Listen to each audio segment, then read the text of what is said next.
And we are here once again, everyone. How are you guys doing? This is episode 2 of the I'm gonna restart that. That was really bad. I thought you weren't editing these. What? I thought you weren't editing these. Fuck! What am I gonna do? I'm stupid. Hello, everyone. Welcome to episode 2 of the MCU conversation. Now, of course, in this episode, we already talked about in phase 1. So this is going to be all of the phase 2 movies. And unfortunately, we have a little bit smaller of a crowd here. Really only have one other person with me at the moment. It doesn't mean throughout this entirety it's going to be the only person here. But for right now, I only have one guest here. And here he is, FilmFan0599. Hey, what's up, you guys? FilmFan0599 here again, and we're here for phase 2 of the MCU podcast. Yes. All right, we're going to talk about some movies. Marvel movies. Specific. Yes, so let me just get into it right now. Phase 2, I was really excited to get into, considering that phase 1, was a little bit rocky in the middle, but especially coming off that high of Avengers, I was very excited to see how phase 2 turned out. And I will say right now, phase 2 is a much better phase for sure. Most of the movies that we're talking about, I pretty much love. There's a really only like one or two. Well, there's one giant misstep, and then there's one sort of misstep, but we will get into that. Now, like I talked about in the last video, it's interesting because there are 2 MCU films that I hadn't seen prior to this podcast. And this first one we're going to talk about is actually the second one. Yes, I know it's shocking, but somehow I still did not see Iron Man 3. I don't understand it either. Somehow I was able to watch all of these Marvel movies without seeing Iron Man 3. I'll tell you guys a story, all right? I know Double Nine loves hearing the story. My favorite story. It's just like my favorite story of how he still hasn't seen fucking Man of Steel yet. Yes, so, okay. So I actually had plans to see Iron Man 3 initially. My dad had tickets. He's like, all right, we're going to go see Iron Man 3. And at the last minute, I'm like, you know what, Dad? I don't really want to see it. I've heard it's not very good. And because, Iron Man 3 at the time wasn't really getting that great of reviews. So I just ended up not seeing it. I had all the time in the world to watch it. For some reason, I never watched it. This before Age of Ultron, but you did it. I don't know, man. I was dumb. Dummy, I swear. I don't have an answer for you. I was just fucking stupid.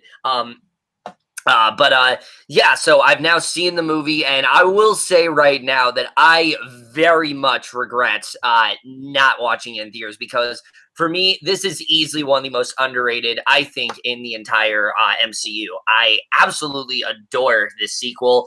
There actually are things about it that I think do come pretty close to the first one. But I just want to turn over to you first, Double Nine, since you've seen the movie before, get your perspective on it, all that kind of stuff.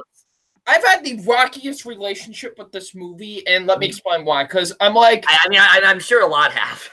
Now, when this first came out, actually, not too many people were too keen on it, actually, when it first came out. But... Out of all the MCU movies, I would want to say that has aged better, like in terms of like people liking it more. It's definitely been this one. Yeah, I feel like a lot more people have come back to this and have appreciated it a lot more than they did beforehand when it first came out. And I can see why, because it doesn't feel like a typical MCU movie, and that's a good thing. That's a good thing. I actually like that a lot. I actually like that it's a lot different from a lot of the other Marvel movies, because I really enjoyed that. I thought this movie was very funny. I liked a lot of the action that was into this. The finale to this movie is one of my favorite finales in the entirety of the MCU, to be honest. Yeah, it's great stuff. Like, it's underrated. Like, a lot more people should talk about it. Like, this has like arguably my favorite performance from Robert Downey Jr. in the entirety of the MCU, to be honest. Like, I actually really enjoy where they take his character in this one, to be honest. Like, this movie is really awesome, and Ben Kingsley as the Mandarin is amazing. And are we including spoilers into these reviews? Yeah, we did for the all right. But yeah. Oh my God, it is Gary Rucker. For audio listeners, Gary Rucker is here. How are you? I'm outside. Oh, that's great. But Where You're are anyway, you? outside. Are you gonna do a walking diary like Thomas Clark? Fuck no. Fuck Thomas Are you Clark. gonna walk around while you talk about this phase and how much you love it? Fuck Thomas Clark. All right, well, go. Sorry, Double Nine. Go. Just wanted to let everyone know for the audio listeners that Gary Rucker is in fact here. But go ahead, Double Nine. Yeah, sorry, Triples. But anyways, like I was saying, you know, and I will admit when I first watched this, I wasn't too keen on the whole twist because I thought it was kind of dumb. But Right. the more I rewatched it, the more I was like, this is actually kind of genius. I kind of enjoy it actually. And it honestly grew on me. I enjoyed it a lot more because at first I was like, with this movie, I mean, I like it, but it's not nowhere near as some of the best in the MCU. But the more I rewatch it, the more I love it. I think it's actually a really great third song. It might be, other than another movie that we'll get into later on in another phase, this is like probably my favorite out of the third installments in terms of like the solo heroes. You know what I mean? Yeah, Marvel always kills it when it comes to the third. When it comes to the third installments of a lot of these series, they go all out. They go all out, and this is nowhere near like an exception. Like, I really love this movie a lot. It is a very underrated one in the MCU. I think a lot more people, like I said before, this is the one that I think a lot more people have come back to 6 years after it's released and have really looked upon it as like, hey, maybe you know what, this is actually really good, and it's actually, you know, one of the more different movies in the MCU, and I quite enjoy it a lot. So, if I had to, can I give my grade, or are we gonna wait? I mean, that's what we did in the last episode. Okay. Well, I forgot. I'm sorry. You know, it's a program, my dude. I'm sorry. All right, but if I had to grade it, Were you even here for episode 1? Were you here mentally? No, I'm dead. Remember, I'm in the quantum realm. Oh, right. Yeah, I forgot. But I will say this. You did not meet the host. But I would give Iron Man 3 an A-. All right. So we will turn to Gary in a little bit, but I wanted to weigh in my thoughts of this movie. Like I said, I think this is one of the most underrated, maybe the most underrated in the entire MCU for sure. I really do wish more people were talking about it. And there's a lot to really love about this movie. Right off the bat, the thing I love the most about this movie is how personal it really is, especially for Tony Stark. You know, you watch Iron Man 2, and while there are things that are fun about it, overall, Tony Stark's character does not change that much from the first to the second.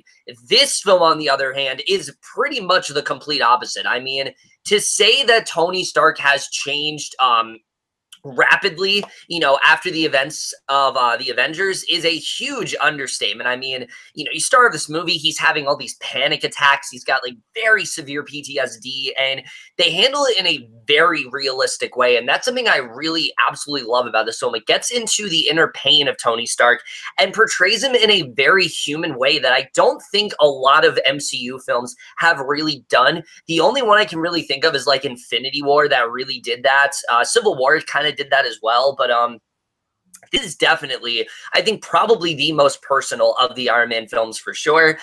You see how Tony is affected, and not only that, but his constant need to help everyone, even though you can tell he is exhausted and he is constantly, you know, he can't sleep and things like that. He is just determined to help as many people as possible. That's why he's built all these various Iron Man suits, and you know, you see how tiring it's gotten for him, and that is why he very easily just gives out his home address to the Mandarin. So many people have said, why would Tony Stark be such a dumbass and do that? It's obviously because his main priority is to save everyone. He doesn't care about his own health. He just wants to save everyone. And I think that is such a genius character move. I love where they end up going with that. And the way they set up the initial comedy between him and the Mandarin is really well done. And Ben Kingsley, I mean, he starts off this movie and he is just incredible here. I mean, he's so unrecognizable. The voice he does, it's very menacing. You really do want to get more into the Mandarin character. And you're waiting for Tony to eventually, you know, face off with him. Then, of course, we get into that twist. And Look, at first glance, no. Yes, it is. It is definitely a bit of a letdown, especially when you compare it to the actual villain in the movie. But the more you think about it, the more it actually does make a lot of sense. I mean, the Mandarin, when you watch the movie, if Tony were to just fight the Mandarin, we would only have about, that happens like an hour and like 30 minutes into this movie. There's still like 30 minutes of movie left. So it makes sense why the Mandarin, has that twist that he does. There's more going on and things like that. The idea of him being Trevor Slattery, I think, is actually a really funny idea. I love the moment where him and Rhodey go to his house and Rhodey's like, oh, this is the Mandarin. That was a really great idea. It was very funny. However, I won't deny that it is a bit of a bummer when you see the actual villain in this movie. The actual villain in this movie turns out to be Guy Pearce. And look, I'll say this. I don't think he's terrible in this movie or anything.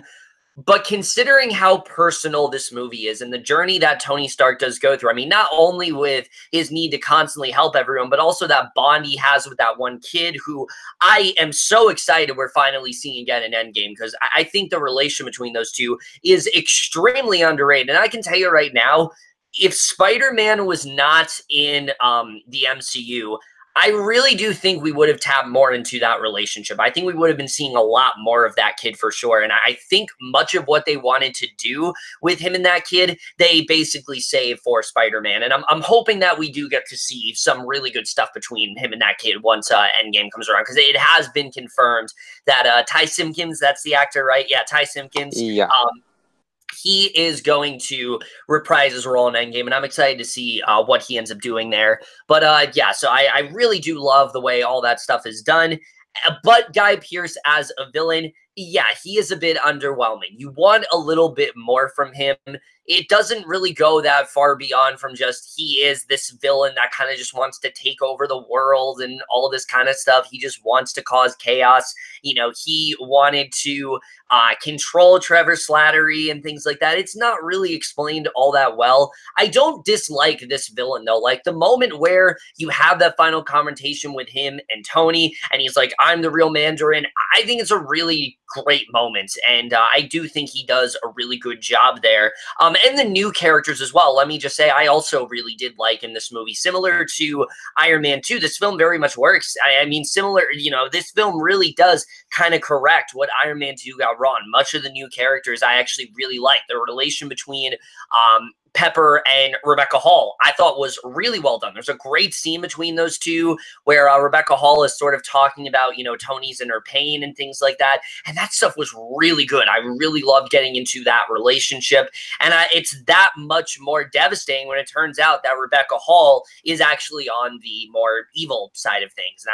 I thought that was a really good reveal overall. And the fact that she doesn't decide to stay evil was also really great to see. I really like the way that was done too. So yeah, all that stuff is really good. I also think the Tony and Pepper relationship feels a lot more important here than it really ever has. I mean, not that it wasn't in the first one, but here, I mean, you really do see how much he cares for Pepper. The moment where it appears that she's died, I mean, you can just see how much it's affected Tony and things like that. And Pepper even gets to do some of the fighting in this one. I mean, she's the one that takes out the actual Mandarin after all. And that was an amazing moment. I love the way that was done. Gwyneth Paltrow was a badass in that scene, and that's stuff that I just really did love overall. So yeah, at the end of the day, there's a lot I really do love about this movie. I love that Tony decides to just kind of stop being Iron Man because, he wants to protect him and Pepper, and he knows that, she's more important to him than anyone else that he could possibly save. And it's obviously a hard thing for him to do, but I do think it is a really good moment overall.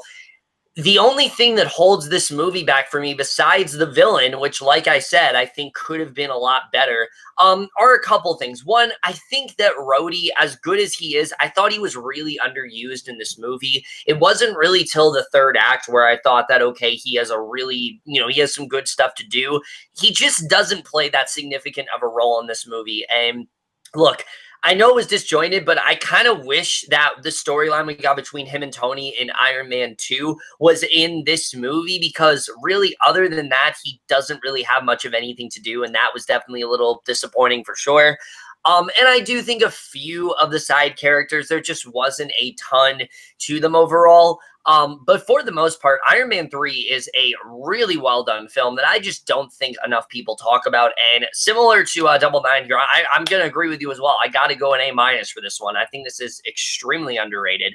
All right. So now, Gary, give your thoughts on this film. Hell yeah. Well, I'm gonna be really quick. It's a really good movie. I had fun watching it. While it has some flaws, mainly with the Mandarin twist. And, while it's funny when we realize who's the real Mandarin, it's a little underwhelming. It's a very funny movie, though, even though most of the jokes don't hit. Robert Downey Jr. is once again great, and the relationship between him and Ty Simpkins is really good. So, but overall, it's a really good movie. I give it a B plus. All right. All right. So that's Iron Man 3. We got that one out of the way. We all really do think it is pretty underrated. Now we transition from a film. Whoa! Oh boy. Yes, we transitioned from a film that I hadn't seen to one that I did decide to see in theaters. And look, I forgot to say this in the beginning, but pretty much disregard every single thing I said about any of these films prior, because for the most part, I feel very differently about most of them. And this is the perfect example of that. Double Nine here, the two of us, we both gave this movie, Thor: The Dark World, the next movie we're going to talk about. The first time we saw this movie, we both gave it an A+. So we said it's one of the best in the MCU. We said it was shocking. I think I even said something stupid in my video where I'm like, oh, Marvel never does twists before. This is so shocking. I would have never expected them to do that. It's like, did you even fucking watch the MCU? Like, there's so many twists. Are you kidding me? Yeah, so we gave this an A+, and needless to say, we don't really feel that positive about this movie anymore, but I'm going to go last because I got a lot to say about this movie. I'm going to let these two just weigh in overall, whichever one of you wants to start. Doubles, you wanna collab on this one? Because I think you and I are kind of on the same page on this one. I'll let you go first. I'll let you talk first. Okay, Thor: The Dark World. Well, I think from the gist of this, I think we're all in agreement that we all don't like this movie. Kevin, more for than me, it's a little bit more than I Kevin, like. okay, hold the devil in, Knock, knock, the devil in.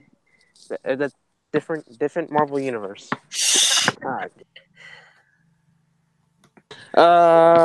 Yeah, this movie is not good. It's not really good. It's like, is there any to be nice about it? I guess. Probably. I think we can all agree Tom Hiddleston's the best part about the movie. Oh yeah. Yeah, like he actually brings a lot of life to the movie, so I guess that's a plus. And yeah, and also for all you SoundCloud listeners, sorry, that's my cousin in the background bouncing the ball. Oh my god, bouncing the ball. Yeah, but yeah, Tom Hiddleston is easily the best thing about the movie. He brings so much life to the role, and you can tell that he's having the time of his life with the role. Chris Hemsworth is good in the role, even if the character doesn't really get that much to do in this. The visuals, for the most part, looks good.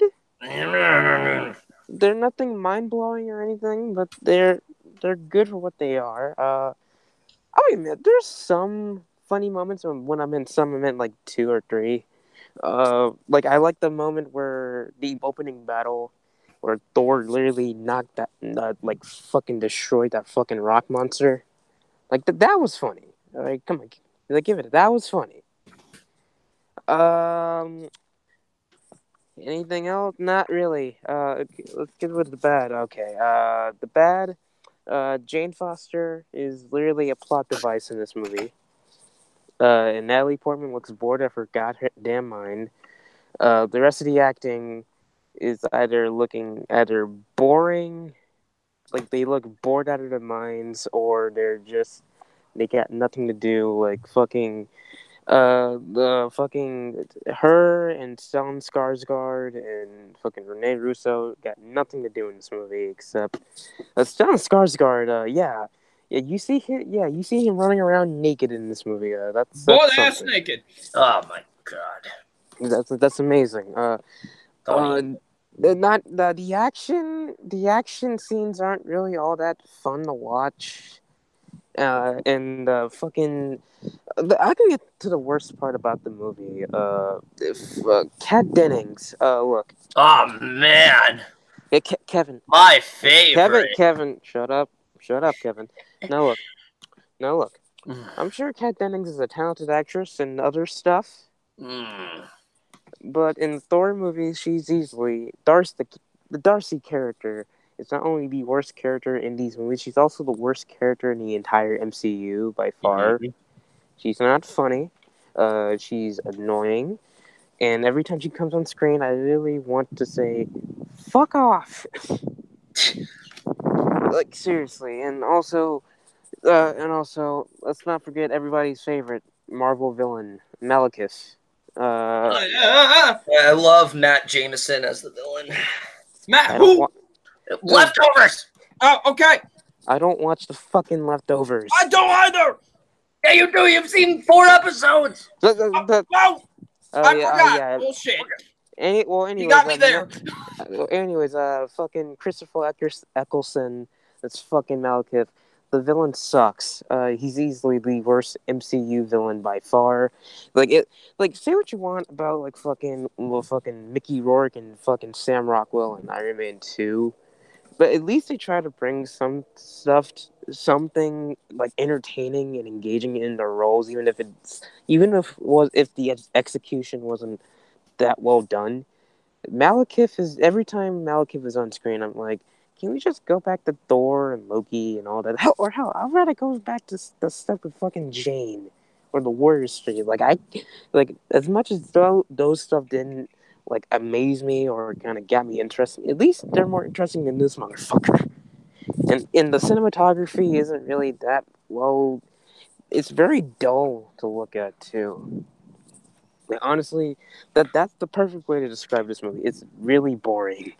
It's really, really boring. Like besides the Loki stuff, you're just sitting there just going, yeah, when is this over? And not even the final battle, when they're going through the portals, aren't really that fun to watch. It's like, okay. And then the movie is over, you're like, okay, and then you get to the post-credit scenes, or the ending, when you feel like, oh, because earlier scenes fucking Loki died. And we're supposed to buy that he's dead, and at the end, he's actually disguised as Odin. And he's like, okay. And then the post-credit scenes kind of setting up Guardians of the Galaxy, and honestly, also, you don't really know, Thor doesn't really go through that much of an arc, too. It's just, do I want to be with Jane Foster? Or do I want to be with fucking on Asgard? I don't know. He wants to be fucking Asgard? Wait, what? Yeah, sure. He wants to fuck his home. Funny thing.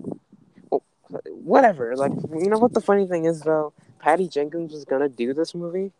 Because she was originally gonna do this movie. If only. But she dropped out mainly because I don't know. It wasn't. They didn't think it was that great of a script or something like that. And she kind of had the idea of like making it like a Romeo and Juliet type of space opera. And honestly, that would be more cool. Yeah, that would actually been a more interesting. I actually would have rather seen that. That would actually be a more interesting take than the one that we got. So overall, look, like I said in my Incredible Hulk review last time in the Phase 1 conversation, I don't think there's ever been, like, for me, a terrible MCU movie. Like even the worst, even the worst, like we said, like Incredible Hulk, Iron Man 2, and all that. Like even if they're like not, even if they're not great movies or hell even good movies, it's like you can sit there saying, okay, they're not like cringeworthy bad though. and that's the same with Thor: The Dark World for me. Is like, it's not bad, but at the same time, it's not good either, because there are some stuff here that do keep it from saying like, oh my god, this is a bad movie.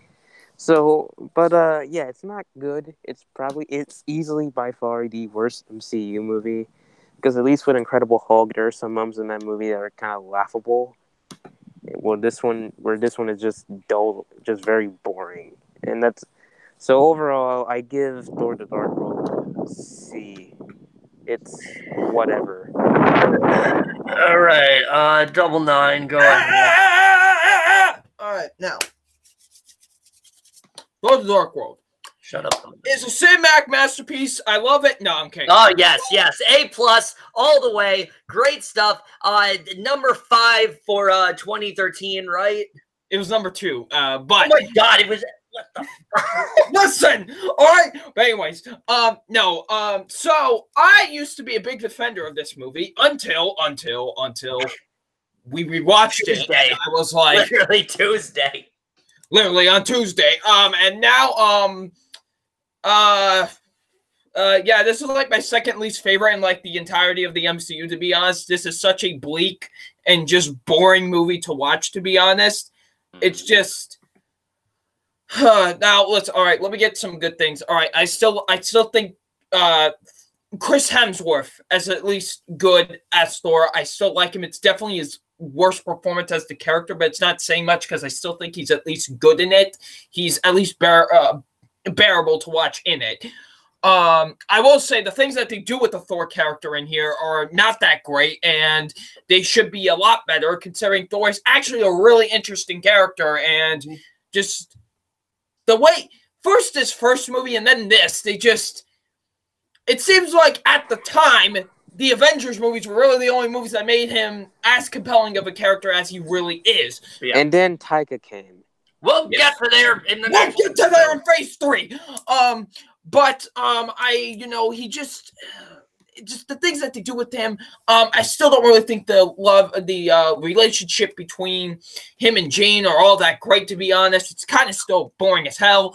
Mm-hmm. The villain is the worst thing about this movie, easily.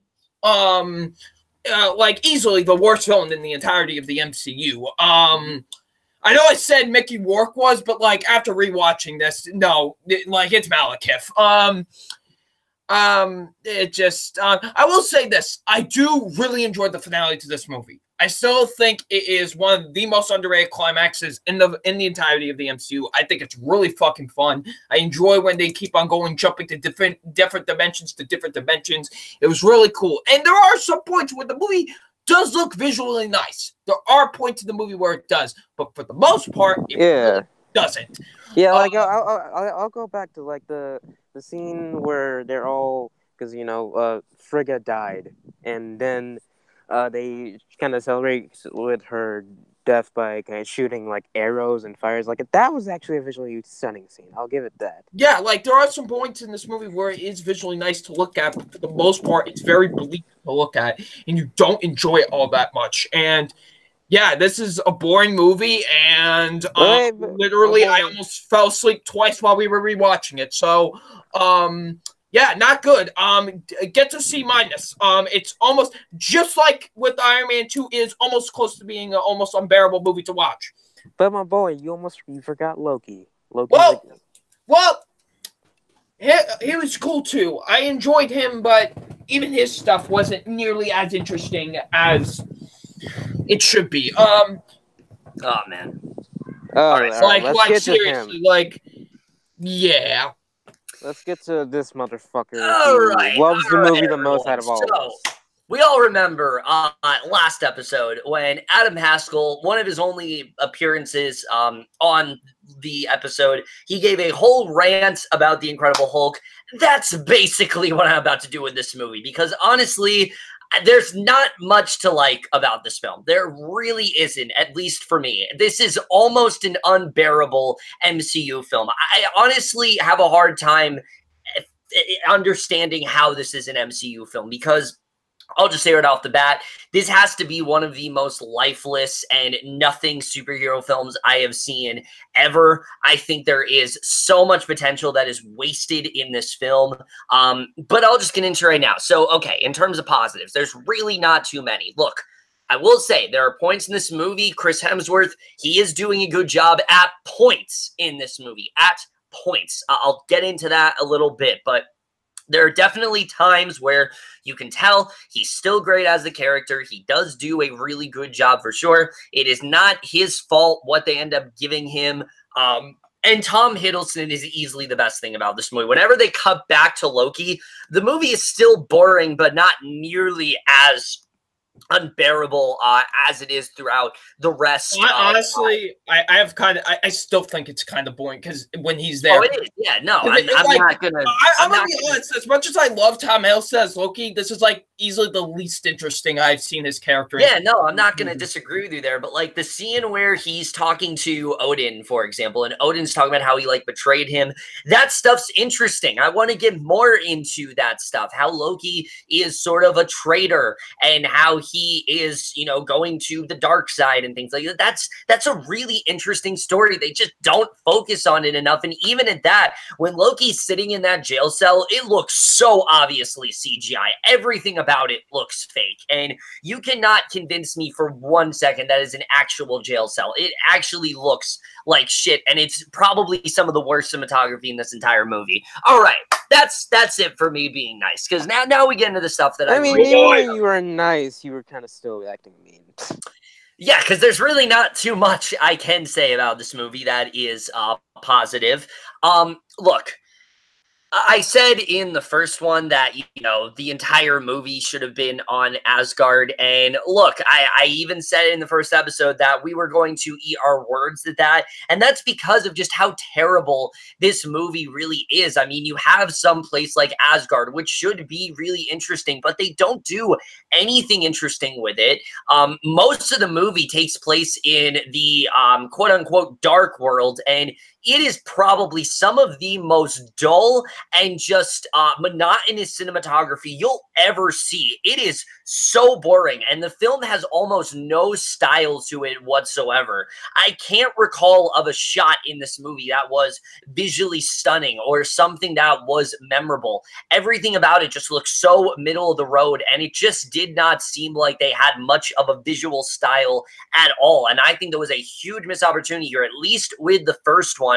The scenes on Asgard, besides like the frost giants, looked fantastic. That's not the case here. There really isn't a single shot in this movie. Well, maybe there's a couple, but there really aren't too many shots in this movie that really do look all that great to me at all. And that really did piss me off for sure. But what annoys me the most about this movie is the potential that it really does have. Because the film is supposed to be essentially Jane going to Asgard and starting to learn more about Asgard, and there is some potential there. The idea of her, you know, going back to Asgard and things like that, and, you know, trying to get more into Thor's culture and things like that. There's a lot they can do there. The problem is once she gets to Asgard, her character just stops. That's it. There's literally nothing else for her to do. She stands there. She looks around at things. She never feels like an integral part of this movie.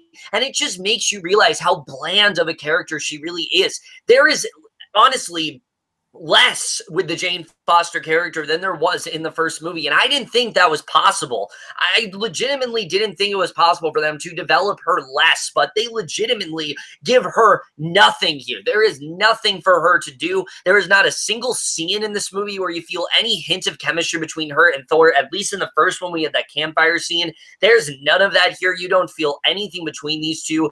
And also, this is supposed to be the movie that feels epic. It's supposed to feel like something big, and never at a point do you feel that grand scale. When Frigga dies, for example, I legitimately felt nothing. I honestly didn't feel anything because I didn't feel like we got to know the character. Renee Russo was so wasted in this series. They're almost throughout the entirety of her life in this series. And I never really felt like we got to know Frigga as a character. So her death was just nothing to me. It felt just meaningless. I didn't care about her at all. So I really did not feel anything towards her. And like you guys brought up, Malekith as a villain is legitimately the worst. I mean, I don't think we're ever going to get a villain in the MCU that is more dry, that is more emotionless, that is less memorable than fucking Malekith. I mean, this guy is just here to be a villain. That's the only reason he's in this movie. You don't care about him. You don't care about his evil plan. You don't care about what he's plotting. Nothing about him is interesting, and anytime you cut back to him, it is just so dull, and it's very hard to get behind anything when it comes to that character. They certainly try to make him interesting, but it does not work at all. And then, of course, the stuff on the Earth. The stuff on the Earth is actually unbearable. It is so much worse this time around. Darcy is somehow more annoying in this movie. The only reason she's here is to just look at things and be like, holy shit, holy shit, holy shit. It's like, shut up. So she's Scott Mance. All she does is just have a reactionary role, and I could not stand her in this movie. And then when they're not doing that, they give her this love interest for some reason, who's even more annoying, that I really couldn't stand here at all. Their whole storyline, I did not give a shit about. Stellan Skarsgård is really only in this movie because he needs to be. He does not have any significant role whatsoever. So the Earth stuff, it's there. It's entirely superfluous. The only reason it's here is because it was in the first movie. They want us to care about them for some reason, and we don't have any reason to do so. I mean, they're as dull as they were in the first one. In fact, they're probably even more dull here. I mean, I don't know how they did it. And also, when you think of the cast in this movie, I mean, especially when it comes to the addition of Zachary Levi, the fact that he's not a highlight in this movie is very disappointing, because basically in every movie he's in, even stuff like The Star, for example, he's always a highlight for me. In this, though, I really was not a fan of him. I did not buy him in this role at all. I know he's not in the movie very much, but I did not buy him in the role. I thought his line delivery was very flat, and I just did not think he was working in this role for me at all. I'm not upset that he doesn't really have much of a character in this series, because I just did not think he was really all that great here at all. The action set pieces are nothing. None of them are particularly memorable at all. I didn't even really like the climax in this movie. There is one solid fight in the beginning, but really, other than that, all of the action sequences just feel so dull. And that's really the problem with this movie. It doesn't have that sort of feel to it that it really did need. We were talking about this when we watched the movie, Gary and I, and we both agree, like, if Patty Jenkins came on, the possibilities of this movie could have been astronomically better. Yeah. There is so much she could have added to this film that just was not there. And that's what really pisses me off about this movie, thinking of the true potential, thinking of what she could have done, thinking of what it could have been. I mean, I don't care if she was going for a Romeo and Juliet type stuff. It certainly would have been more interesting than what happens here. Guys, I didn't even care about when Loki died. I really didn't. If anything, I thought it was one of the most unintentionally funny moments in the movie. Thor's reaction is one of the only moments that genuinely made me laugh. Thor's reaction. It's supposed to be like the most emotional moment, and I legitimately felt nothing throughout this entire movie. I felt nothing. The only reason this movie is here is just because it's a Thor sequel. It felt like they had no idea what to do. They just made the most safe, bland movie possible, and that's what really pisses me off here. When you think of the possibilities, when you think of what this movie could have been, it just makes me so infuriated. And honestly, I don't think we're ever going to get an MCU film that is more tone deaf than this. It's so lifeless. It's so boring. There's really nothing going on that I actually cared about. The stuff on Earth is somehow less interesting than it was in the first movie, if that's even possible. I don't know how they did it, but they really did. And also, Chris Hemsworth, let me get to him real quick. He recently said that he didn't really like the movie all that much, that he found it mediocre. And honestly, you can kind of tell. There are points in this movie where I didn't really feel like he was all that into it. There were points where I felt like he just wasn't really feeling it. And it is very noticeable for sure. I mean, maybe if he didn't say that, then I wouldn't have noticed it as much, but I definitely noticed it, and it makes the movie feel even more lifeless than it actually is. Thor: The Dark World is legitimately the worst MCU film there is. It's one of the worst superhero films I think I've ever seen. I don't think we're ever going to get an MCU film that's worse than it. Honestly, I give this a D. I really do. There's not really much of anything that is positive about this movie. It's really just those few things here and there. But even at that, it's so few and far between. I mean, Thor and Loki teaming up, that should be really interesting, but it's just not. The whole movie's just so dull and boring, and I don't want to talk about it anymore. It's shit. It's awful, and yeah, fuck this movie. It's been 3 hours and Kevin is still talking about Thor: The Dark World. I know. Fucking garbage. I hate everything about it. I want to say more about Thor: The Dark World. All right, go ahead. What you can expect from the same dude who brought us Terminator Genesis, you know. Somehow. So. But also, something tells me that I have like this big theory that maybe Natalie Portman might show up in Endgame. And honestly, honestly, I wasn't on board with that at first, but considering how little she had in both of these movies, I would not necessarily be against that. I kind of want to see them maybe show her character and actually give her something interesting. Because again, I've said, this is Natalie fucking Portman, one of the best actresses in the game right now. And the fact that she had such a bland role, I mean, it's utterly disgraceful. And you can understand why she just flat out doesn't care about these movies anymore. Yeah, she said she was open to come back, and the Russo brothers said she was kind of a spoiler if she survived or not. But yeah, like I'm reading what I said. I don't think it's one of the worst superhero movies ever made, like you do. But yeah, it's not good, and it's honestly, that's kind of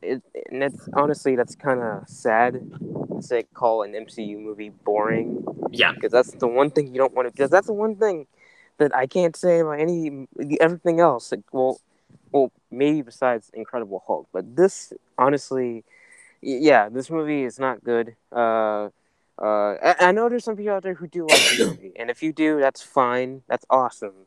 But yeah, I think this is the one MCU movie that all three of us can agree. Yeah, it's poo poo in terms of MCU standards. It's not good. Yes, indeed. It is definitely a huge misfire. Thankfully, and then the next movie we talk about, what the fuck? Well, yes, what a transition for sure. We go from legitimately one of the worst superhero movies ever made to probably the movie that I think turned this entire series around. I mean, sure, you can say that Avengers was, but I think this is really the film that got MCU off the grounds and turned it into what it is today. And that is, of course, Captain America: The Winter Soldier. I mean, there's a lot that we can say about this film for sure. I personally really do love this film. I think it's definitely one of the best in the MCU. And one of the things that I think it did really well, and I'm sure all of you guys will agree with me, is that it really was that first MCU movie to start the sort of thing that we see now, where almost every single MCU film, it has a different style. It has a different feel to it. It feels like it's a different genre. And this movie's very similar in that it really does feel like less of a Marvel movie and more of a political thriller. And I think they handle that really well, actually. They handle it in a way that feels very serious. The situation at hand, it feels vital. It feels very important.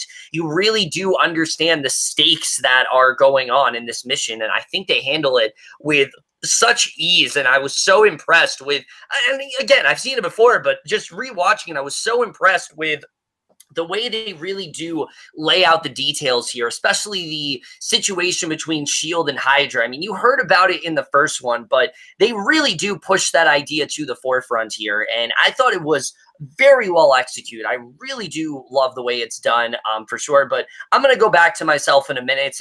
Double Nine, what do you want to say about this film first? This is a really fantastic movie. This was really, I saw this in theaters the opening weekend it came out. I was really excited about it because I was hearing so many great things about it. I was just wondering, like, how could this like live up to the hype that everyone was talking about with it, and it most certainly did. This is an excellent, not only just action superhero film, but a great political thriller at that as well, which I think really is set the tone, because we never really seen a Marvel film get that, and like we've seen with the first Avenger, but this really got into like a lot of political elements and stuff like that. It almost felt like a Jason Bourne movie in a way in some areas. I actually quite enjoyed that a lot. Captain America here was great as a character. I really like the stuff that they went with in the direction for his character. I really like what they did with the Winter Soldier, you know, with Bucky Barnes and stuff like that. Robert Redford, who does not get enough credit for what he does in this movie, he is fantastic. You're muted, Kevin, you fucking idiot. Oh yeah, no, that's something I was actually gonna say. I think he easily is one of the best villains in the entire MCU, and I don't know why more people don't talk about him, because he's like phenomenal here. This was the Russos. I believe this was the first. It was, yeah. Yeah, this was. Yeah, at this point, they were just known as like the comedy guys.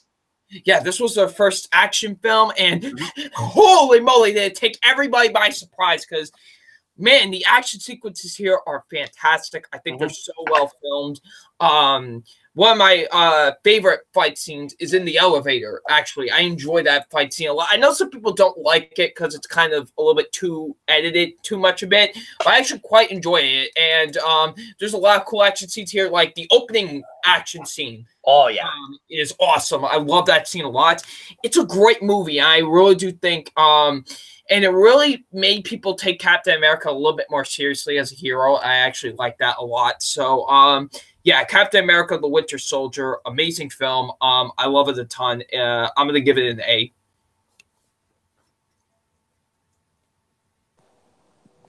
Oh, well, what happened to Kevin? I have no idea. Well, I guess since he's gone, I guess I can give my thoughts on the movie.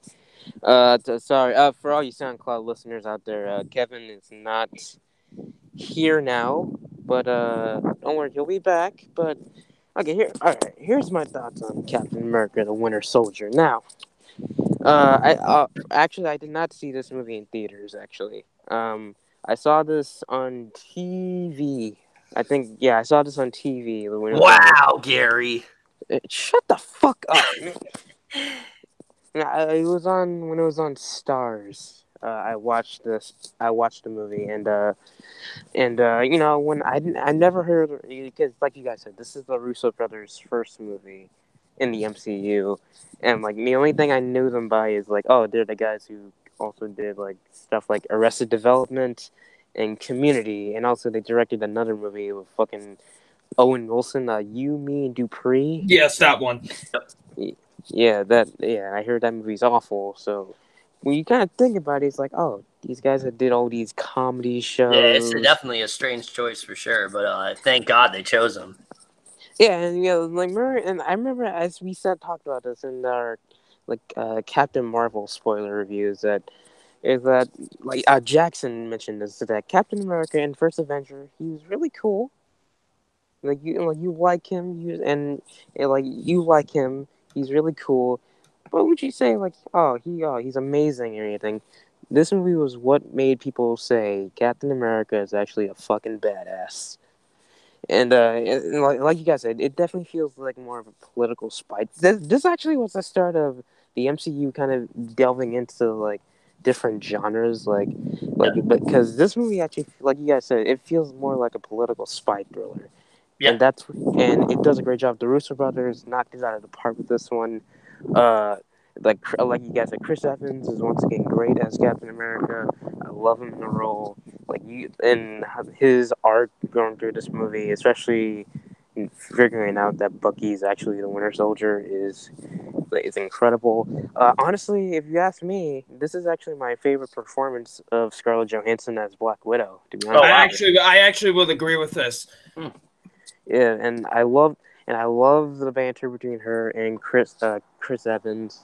I don't mean to interrupt you, but that's another thing too. I think out of anybody that Black Widow has had chemistry with. I think Steve is like the best one that she's had chemistry with. And that's why when we get to something a little wonky that happens with her later on, you know, the banter between the two of them is fantastic. And it makes sense because, you know, they worked together before, like they did like 2 movies outside the MCU together before the MCU happened. Sebastian Stan is really good as the Winter Soldier. Samuel Jackson as Nick Fury before Captain Marvel. This actually was a movie that we saw more of Nick Fury in like the action scene where he's fighting, where he's being attacked where he's being attacked is an amazing scene. And so a lot of the action scenes, like the highway fight with a Winter Soldier, that was incredible. The fucking elevator fight scene that you said, the final battle. Also the introduction of Falcon, Anthony Mackie. He was really good too, and now a lot of people talk about him as well. Like he was really good too, and of course, Robert Redford, the great Robert Redford, like a legend himself in the movie industry. He's awesome in the movie, and yeah, I agree. He's probably the most underrated MCU villain, right up with another villain in another phase we'll get to. But this movie, if it wasn't for Avengers and Infinity War, oh my god, this would have been my favorite MCU movie, to be honest with you. For me, I think it is the best one in the Captain America trilogy, and I love it so much. And it's one of the few MCU movies that I rewatch many times, and I give it an A. Like it's almost close to an A plus, but if I had to say one flaw with the movie for me is that I do think Sharon Carter, Emily Van Camp, and that's the girl's name. I thought she wasn't bad in the movie, but I thought she kind of felt forced in, to be honest with you. But besides that, excellent movie. Definitely one of the best in the MCU. And because of this, the Russo brothers kind of helped made the MCU as popular as it is with this one and with the other 2 movies that they made. So yeah. I know it just randomly like cut back to them, but I was doing something, so I cut back to the other 2. But like I was trying to say, Robert Redford I think is definitely one of the most underrated villains in the entire MCU for sure. I think he is just such a powerhouse in this movie. I mean, especially the moment where he has that button and, Black Widow's about to shoot him. And in any second, if he presses that button, everyone's going to be blown to smithereens. Like, literally everyone's going to die in that moment that has betrayed Hydra or is compromising Hydra. And that's such a just crazy thing to think about for sure. But if he would have pushed that button, I mean, Cap, Black Widow, they'd all be dead right now. And that's just crazy to think about. But the other thing I think this movie does extremely well is deepening a lot of these characters, especially when it comes to Captain America and Nick Fury. Those 2, I think we get a much better understanding of in this movie. Captain America, in the first movie, you really do care about him. You love the arc that he goes through. But in this one, his arc is even stronger because it's much more about his past and how that really does play a role in his current life and things like that. Things that he thought were kind of out of his life and not as much of a problem anymore are starting to get resurfaced, especially when it comes to Bucky. The way that conflict is handled is so well done, the way they build up the Winter Soldier. And I like that they don't sort of, try to They don't try to throw it in your face that this is Bucky. They don't really reveal it until the last second. And I thought that was such a great moment. I love the way it's done. That payoff is so good. You're just waiting to see how it happens in Civil War. And it is such a crushing moment when Steve realizes that that's actually Bucky. And I think they handle that so well. But then, like I said, Nick Fury as well, the way he's developed in this movie, it makes me angry with what they did to him in Captain Marvel. Now, I know people like, Double Nine here hasn't seen Captain Marvel, but like I've said before, they really do kind of cheapen the character a little bit. And this film very much does show that, because he is this very sort of powerful, very stoic sort of character. I mean, he's been through a lot of shit. The conflict he has with Redford's character, I mean, it's so compelling overall. You understand why he kind of needs to fake his death and things like that, why he needs to live on, off the grid. And I really do love where he ends up going in this movie. I mean, he's definitely funny, but I think this is the first time where you really felt sympathetic for Nick Fury and thought of him as much more as simply just a mentor figure, or the guy who just, organize the Avengers initiative. You see him as much more than that, and I think they did that so well here. I was so impressed with what they did with his character. The action sequences here are incredible, especially the one towards the end where they literally make you think that Captain America could die in that very moment. I mean, you know it's not going to happen, but the movie's so well handled that they actually make you think that could possibly happen, and I think they do that so well here. I really only have just a few flaws with this movie. Again, I agree with Gary here that I do think that Sharon Carter is very tacked on. You don't really buy into what they're trying to set up there. Also, I don't think Emily Van Camp is really all that great in the role. She's in the movie not that much, but when she's in it, it's not as interesting. It's not boring or anything, but you just don't really feel all that invested. It feels very rushed and forced, and I don't think they handled that as well. And as much as I do like the inclusion of the Falcon in this movie, you don't really get a lot of his overall sort of backstory. That's kind of a nitpick. It's not really a huge complaint or anything. Other than that, I think this movie is pretty much perfect. I think this, like I said, I think this really is the film that catapulted the MCU forward in a huge way for sure. The chemistry between Black Widow and Captain America is very much there as well. You can see why people have wanted them together. And from what I'm hearing in Endgame, they might just be together at this point, which is great to see overall. I love the chemistry between him and Scarlett Johansson. Redford as the villain, the Bucky reveal. You really can't go wrong with this movie. There's a lot to really love here, and they handle it so well overall. This is definitely an A. One of the best in the MCU for sure. No doubt about it. All right. So now we transition from The Winter Soldier to the other film that could arguably say is even, well, not for me, but a lot say is even better than The Winter Soldier. A movie that no one really fucking expected to be. Yeah, no. Let's go back to 2014. When we saw trailers for this film, Guardians of the Galaxy, we were all like, what the fuck is that? A talking tree? A talking raccoon? Who the hell is Star-Lord? Like, there's no possible way this film is actually going to work. It's ridiculous. There's no way I'm going to be able to take this seriously. And then the movie comes out, and it's probably one of the best character-driven superhero films the MCU has ever done. Because up to this point, we didn't really have like a team-up movie that wasn't the Avengers. We didn't have something of this scale before. And that's something I really love about this movie, is that no one really knew who these characters were. No one really knew who these guys were prior to the Guardians films. And they do a really good job with fleshing all these guys out. Star-Lord especially, he feels like a full-fledged character that you really do buy into him pretty much from the first shot of you figuring out, what happens to his mother, and then he's like abducted by Yondu and things like that. I mean, you really do buy into his character, and they handle that in a very good way for sure. I really do love the way they handle things with Star-Lord, but just the team overall. I mean, you really do get to fall in love with all of them, whether it's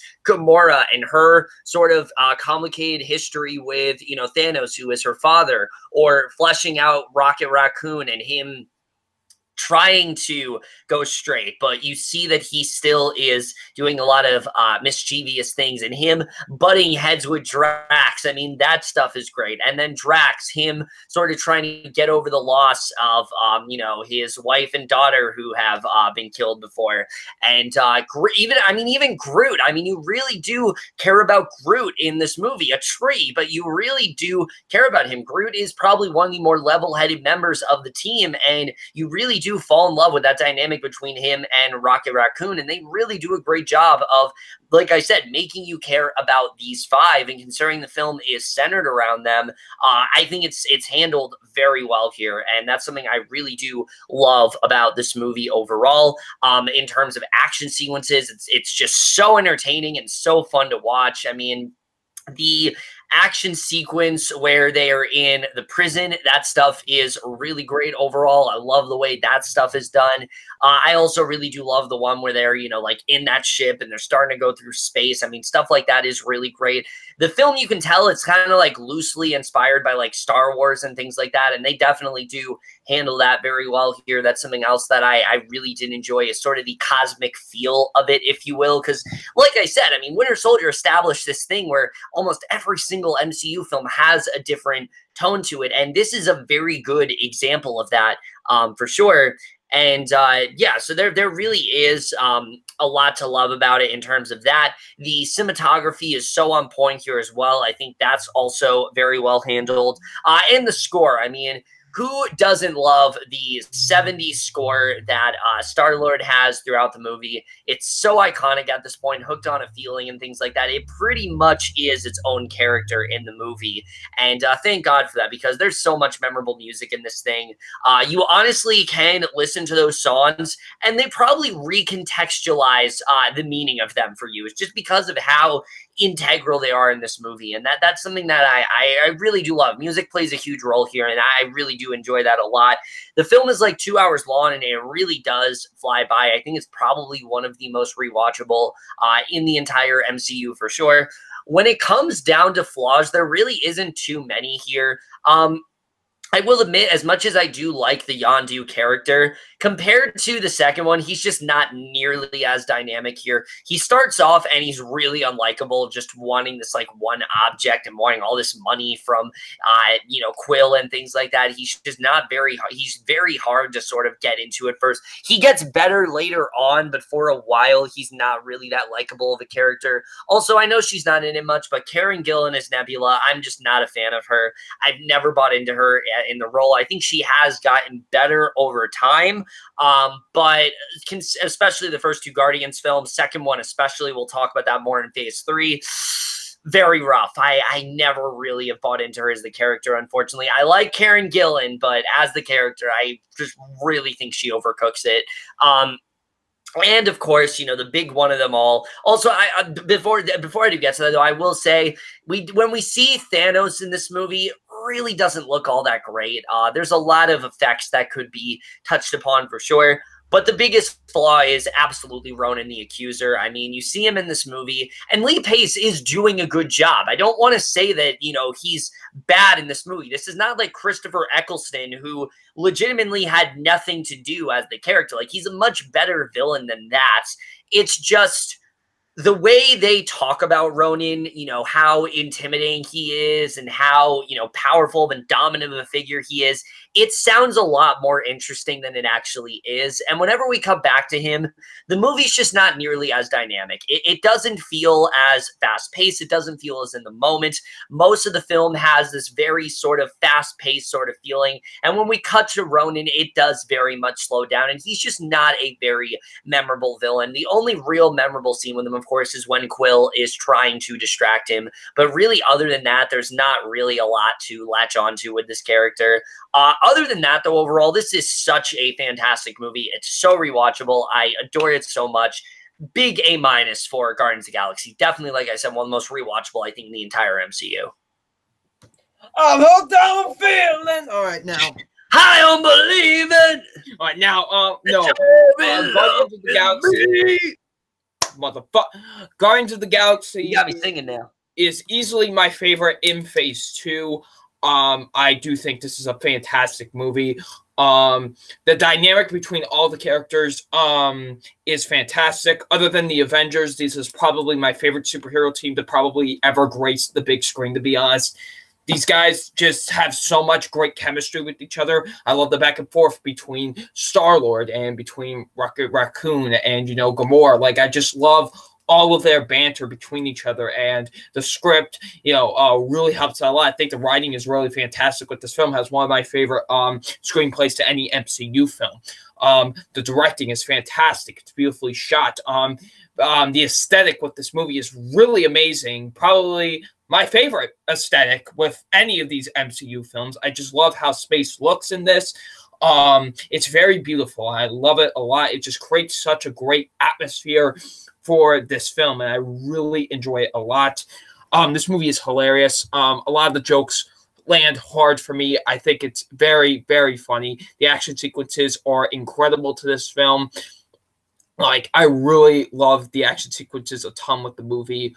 It's an overall enjoyable film. Chris Pratt as Star-Lord, he is my favorite out of all the Guardians. He's been my favorite ever since I've seen the movie. I remember when yes, thank you. I'm with you on that as well. I remember when the movie was coming out, like, oh, Rocket's like the standout. I'm like, not when Star-Lord's on screen. Star-Lord was the man in this movie. Yeah, no, for me, like, from a comedic perspective, I'd say Rocket's the standout, but in terms of, like, overall, Star-Lord's easily the best character, especially he is the best character in this entire movie. Like, he is great. And there wouldn't be a Guardians without him. Like, he's the one. He is the center point of this entire exactly. And I enjoy him so much in this film. He is fantastic.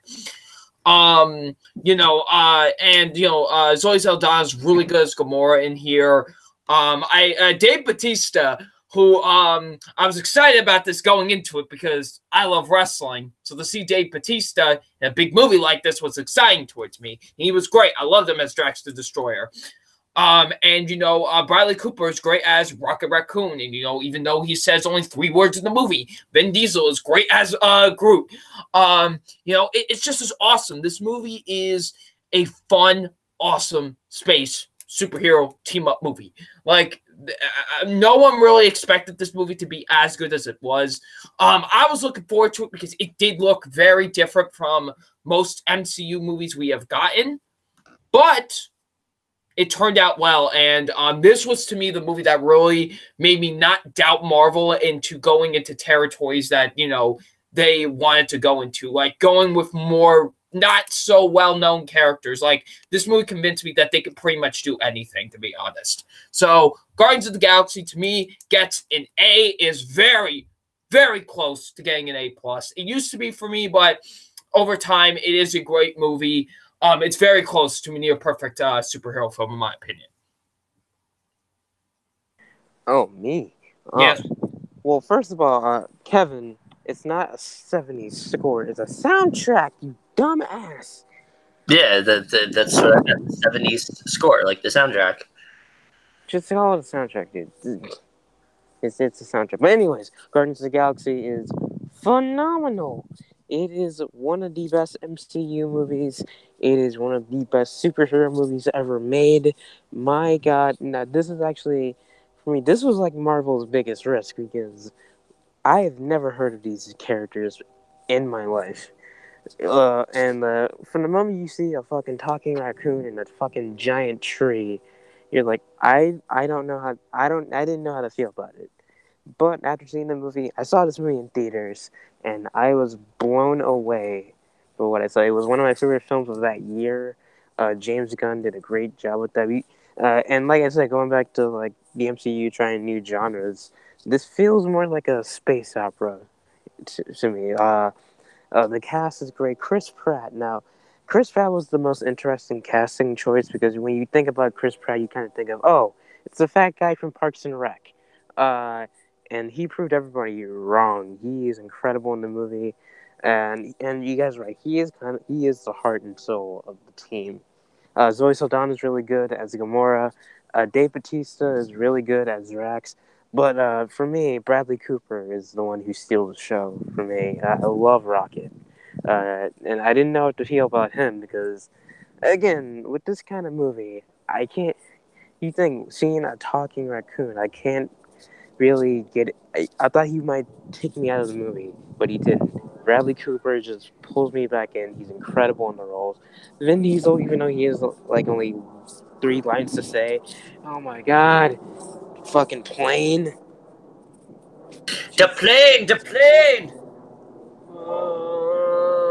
So, well, you're out. Well, you're the one that decided to be outside. Yeah, well, Gary. Well, sorry. This was not our decision. We did not tell you to go outside. This was all you.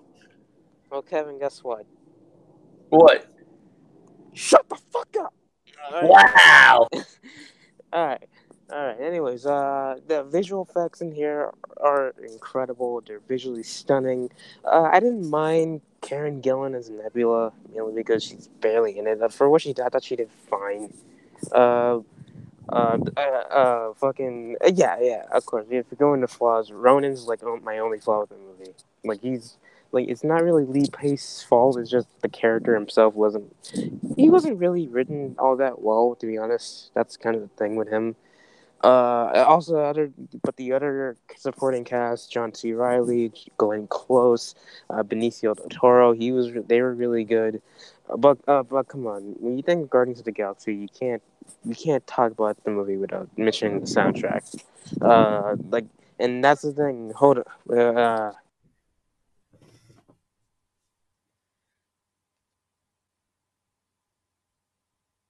Why is it so quiet? He said, "Hold on." Oh, well.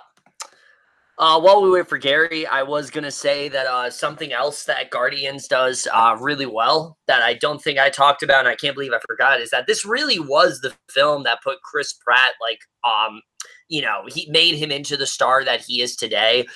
Back then, people just kind of saw him as like Andy Dwyer from Parks and Rec, this big, like, fat dude, and that's kind of all he is. And they're like, oh, how are we going to be able to take that seriously? And then 2014, he does Lego Movie, and he does this, and now he's probably one of the most well-known stars in Hollywood right now. And it really is thanks to this movie for that. I honestly don't think this film would be nearly as successful without Chris Pratt. It's very similar to how I feel about Ryan Reynolds as Deadpool.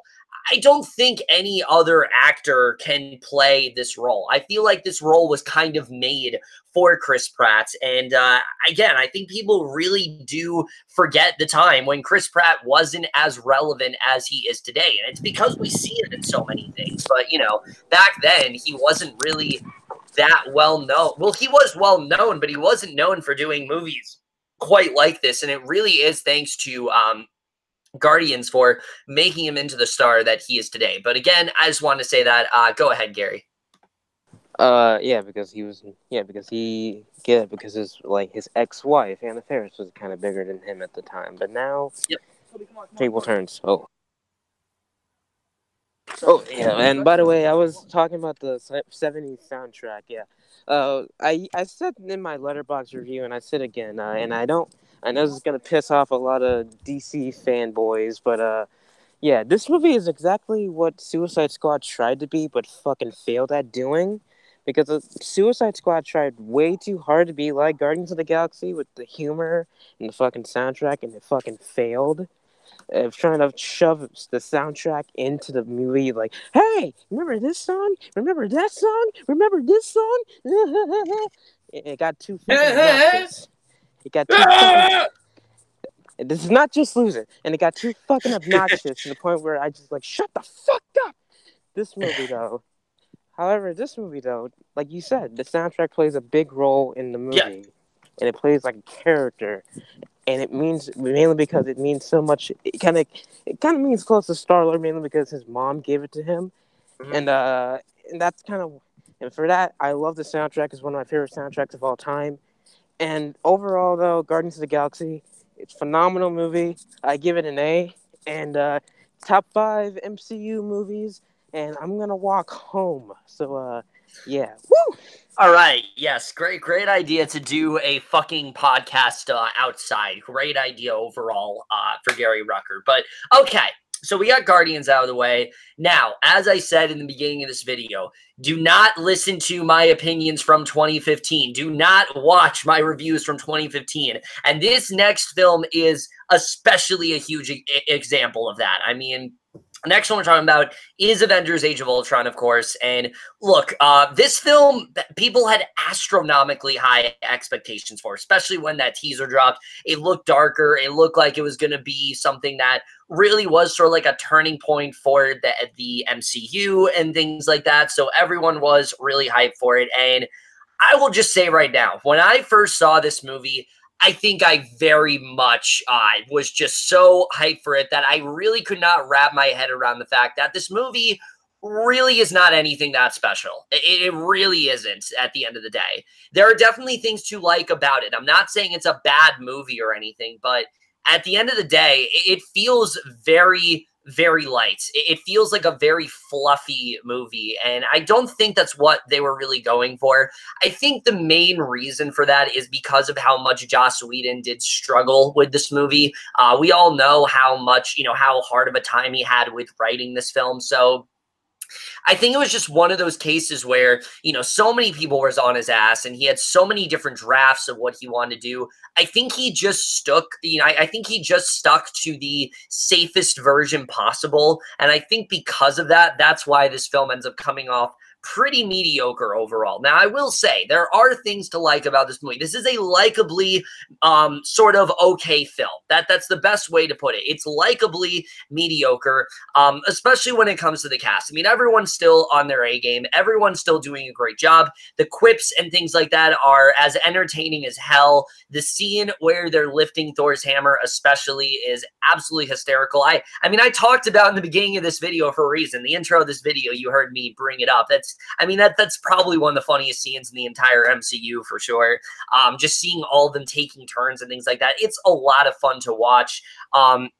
And that's something that I really do enjoy overall is, like I said, just the banter between all of them. The scene where they're, also the opening scene is also really well done here. And I definitely do enjoy a lot of the playful humor and things like that. That's something that they handle very well in this movie.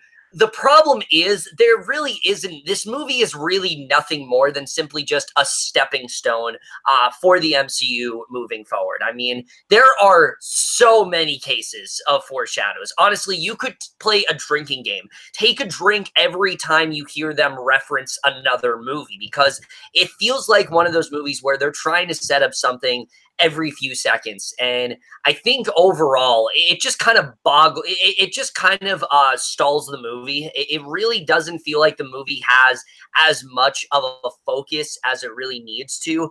And that's, like I said, I think the biggest problem with it overall. Again, there are definitely things to like about it, but there's way too many things that just don't work here. Scarlet Witch and Quicksilver are a big example of that, in the sense where I understand you want to include them in the story, but in this film, they feel incredibly tacked on. They feel like they're just here because they want to include them in other movies. They want them to have a major role, and you just don't have enough time to care about them. And also the Russian accent that the two of them are doing, it's so over the top. It's very hard to take seriously. Gary and I were pretty much making fun of it, rewatching this entire movie, just this over-the-top Russian accent that they're doing, and this thing that they do throughout the whole movie, this accent that they got going on. You don't understand what we're trying to do. I mean, there's no possible way you can take it seriously. It's really dumb, and especially when it comes to Quicksilver. I mean, there's just not really a lot to like about his character. He's not a bad character by any means, but they just don't really feel like they're as important as they really should. And also Ultron, again, in my original review, I said that I really did enjoy his inclusion in the story. In reality, I don't really feel like he's that great of a villain. James Spader, though, is phenomenal. He does a really great job. You can tell he put 110% into this role, even if the villain he's playing isn't all that great, but he is excellent in the role for sure. I am not at all, discrediting, Spader's work, because he is really great here. The problem is you just don't have much of a reason to care about Ultron. You don't really understand why he feels the way he does. It feels like Stark and Banner, they create him, and then suddenly he's already just revolting against them, and it's just very hard to get behind what he's doing. It's very hard to understand his motivation, and in the end, it just doesn't really work at the end of the day. The Ultron that, is just joking around and things like that, he's just not that strong of a villain. And also, I will say, the CGI on him is really not that good. It really does not look very good at all. It has not held up, especially on a rewatch. It just does not look very good. A lot of the CGI actually doesn't look very good. The Iron Man suit doesn't look good and things like that. And that's something that was very surprising for sure. It's just how just how much the CGI, it just was not up to par with what we've seen up to this point. And that was definitely a huge disappointment for sure. But again, at the end of the day, there's just so much that this film is trying to set up. It's trying to set up Civil War. It's trying to set up the next Thor movie. And there are things I do like about this movie. I like the scene where, there's like the different dream sequences and things like that, where, Scarlet Witch and Quicksilver, they're going into their heads. They're looking at their darkest fears. That's a really cool idea, but they don't really capitalize on it. They don't really go anywhere with it. And that really is the biggest problem with this movie. It's very surface level. The only sort of development that we get are two things. There's really only two key events in this movie. It is developing Hawkeye's character, which I do think is the only thing this movie does just a tad better than the first movie, is that they flesh out Hawkeye more. You get more into his character. You have more of a reason to care for him overall with the farm stuff. That's when the movie, I think, is at its best, is when we're at the farm and, Nick Fury suddenly comes back into the story. You have that really great scene between Stark and Rogers, are really establishing the conflict that those two have. I think that's a really great scene overall. But that's one sequence, and it's one of those things where it's one really great sequence in a movie that at the end of the day just feels very uneventful. It feels like this movie could have been a lot more, and just at the end of the day, it just feels very it just feels very safe. And I think that this is a film that needed to be a lot more than that. Quicksilver's death especially is a huge example of that. I mean, you just don't really feel much of anything. I think definitely they kind of just did it because they wanted someone to die and they killed off Quicksilver for some reason. I don't really understand it. But either way, again, I don't dislike this movie. I know I'm coming off really harsh and things like that, but I mean, I guess I do dislike this movie because, again, there are a lot of things that I like, but I can't at the end of the day say it's a good movie solely because it's far too messy, it's far too inconsequential, and especially coming off the heels of the first one, it just feels like a disappointment. There's a lot here that they could have done well, but unfortunately, all of the payoff that could have been in this movie, it's in other movies, and that's why this film just feels very inessential at the end of the day. It's a fun watch for sure. The cast is still great. There's a lot of interesting stuff that's scattered throughout this movie, but it just does not feel as important. And at the end of the day, it doesn't really feel much more than just a stepping stone for the series overall. So unfortunately, I'm going to give this one a C+. Not bad. It's definitely a film I could rewatch, but just overall, it just didn't do very much for me. All right. So now we go to the person that definitely rewatched this film with us. Okay, so this is the movie. I'll be completely honest. This is the one movie I really don't really kind of have my full grasping thoughts on, but from the last time that I did watch it, I did really like it a lot. An A+. Shut up. All right. Thor: The Dark World's an A+. Now, anyway. Yeah. I didn't see Iron Man 3 until fucking now. Anyways, but Fuck no. off. What'd you say? Fuck off. How about you two? No, I'm gonna kick you off the podcast. This is your last episode. No, I'm kicking you off the podcast. Oh, okay. Even though this is on my channel. But anyways, definitely no sense. But no, this is a really good movie. You shut up, Gary. Now, everybody shut up. This is a really good movie. Yes. Go defend this movie a little bit, because again. Well, I mean, okay, yes, there are points where this movie is definitely disjointed, and there are points where it doesn't flow as well. But I do think its good moments really outshine its bad moments. I still think the team is great. I really enjoy the character of Ultron a lot. I do think I like where they take him. I do think James Spader is fantastic. Oh, yeah. Yeah, again, I do. I disagree with you on the visuals. I still think the visuals are really good in this movie. Okay, let me go back to that for a second because okay, most of the visuals I don't think look very good. Like the robots and things like that, even Iron Man's suit, they don't look tangible. The one piece that does look really good, and I will agree with you on this, is the Hulkbuster fight. That scene is really well done. It's my favorite action scene in the whole film. And for good reason, too, because it's really, for me at least, the only thing in the movie that A, feels like it has some weight to it, B, actually looks tangible, because a lot of it really doesn't. I mean, even in the beginning of the movie, we were watching this with a couple friends, and one of them pointed out to us that when Scarlet Witch, like, moves and things like that in the beginning, it does not look real, and it just does not hold up very well. But again, like, there are definitely things that look good, but just a lot of it just not look up to par.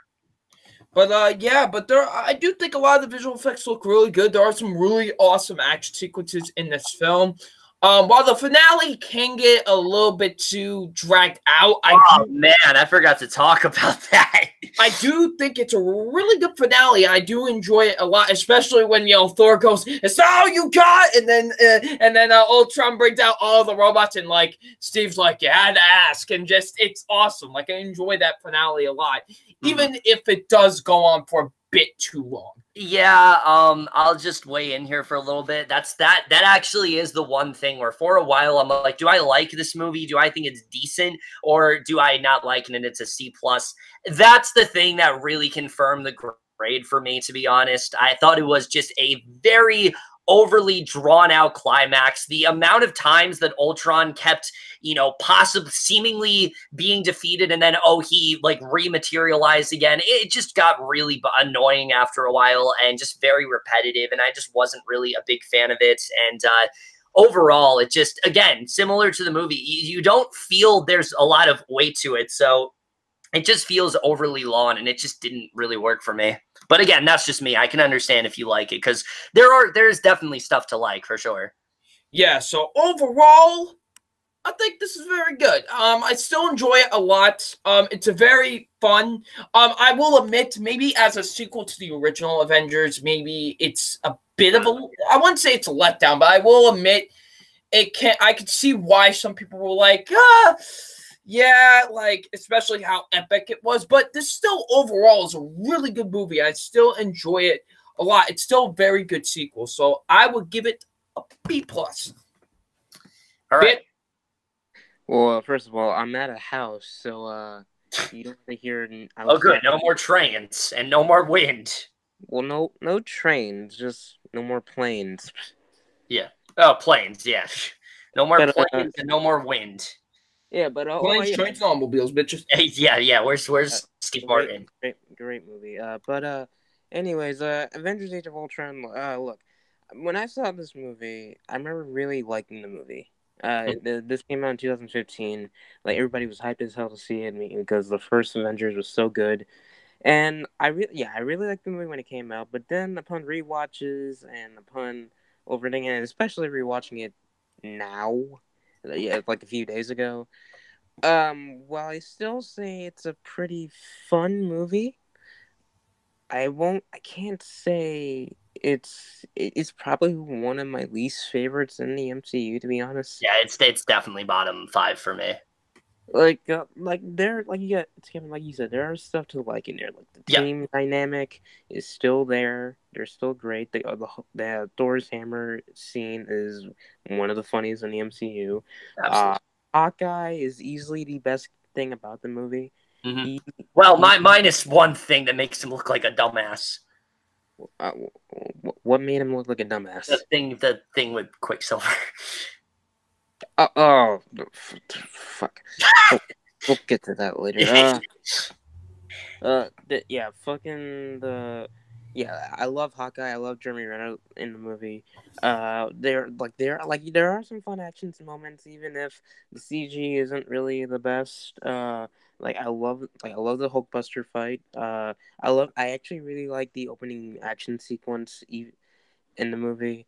And like that one shot where all of them are just beating the shit out of all those guys. That's great. And also another iconic group shot of them like jumping or flying around. That was cool. That was cool. Um, and James Spader is really good as Ultron, even if the character isn't as big of a threat as the trailers kind of make him out to be. But James Spader is really good. But if you ask me what's my biggest problem with the movie, too much stuff going on. Yeah, absolutely. Like there's too much stuff. Like one, the Bruce Banner and the Black Widow romance. Like, Yeah, I forgot to talk about that too. yeah, like why don't we talk about that one together? Because that's something else that bothered me when I first watched it. I thought, okay, this is one of those things that it's hard to buy into, but I could kind of get behind it. But especially when you're watching Winter Soldier and you see the chemistry that Steve Rogers and Natasha have, to see her suddenly paired with Bruce Banner, it just doesn't really make any sense. It feels very random, and they don't really do a lot with it to make you really feel their relationship overall. Yeah, like you said, like when we're watching, like I said, I keep saying this, like every time we watch Winter Soldiers, like she has better chemistry with Chris Evans than she does with Mark Ruffalo. Yeah. Yeah, it's like when you, yeah, and that's the thing. Like it just kind of feels forced in there, as well. And also, I coming back on you, Quicksilver and Scarlet Witch. Look, Elizabeth Olsen is not bad in the movie. No, she's not. But yeah, she is. It's the accent that's not good.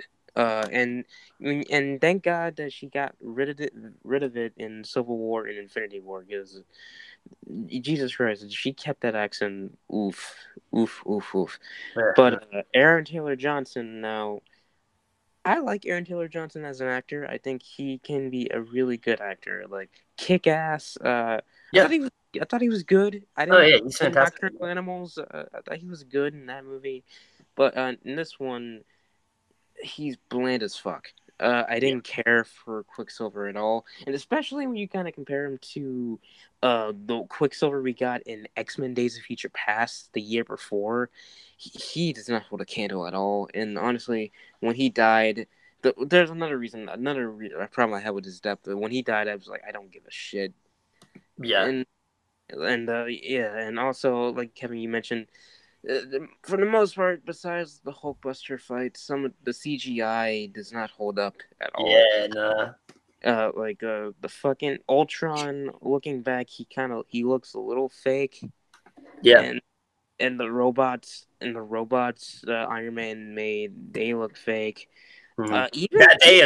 That's especially like I think the worst looking CGI, or not so much Ultron, but the robots definitely. Like especially even in that opening scene, like it just looks so fake.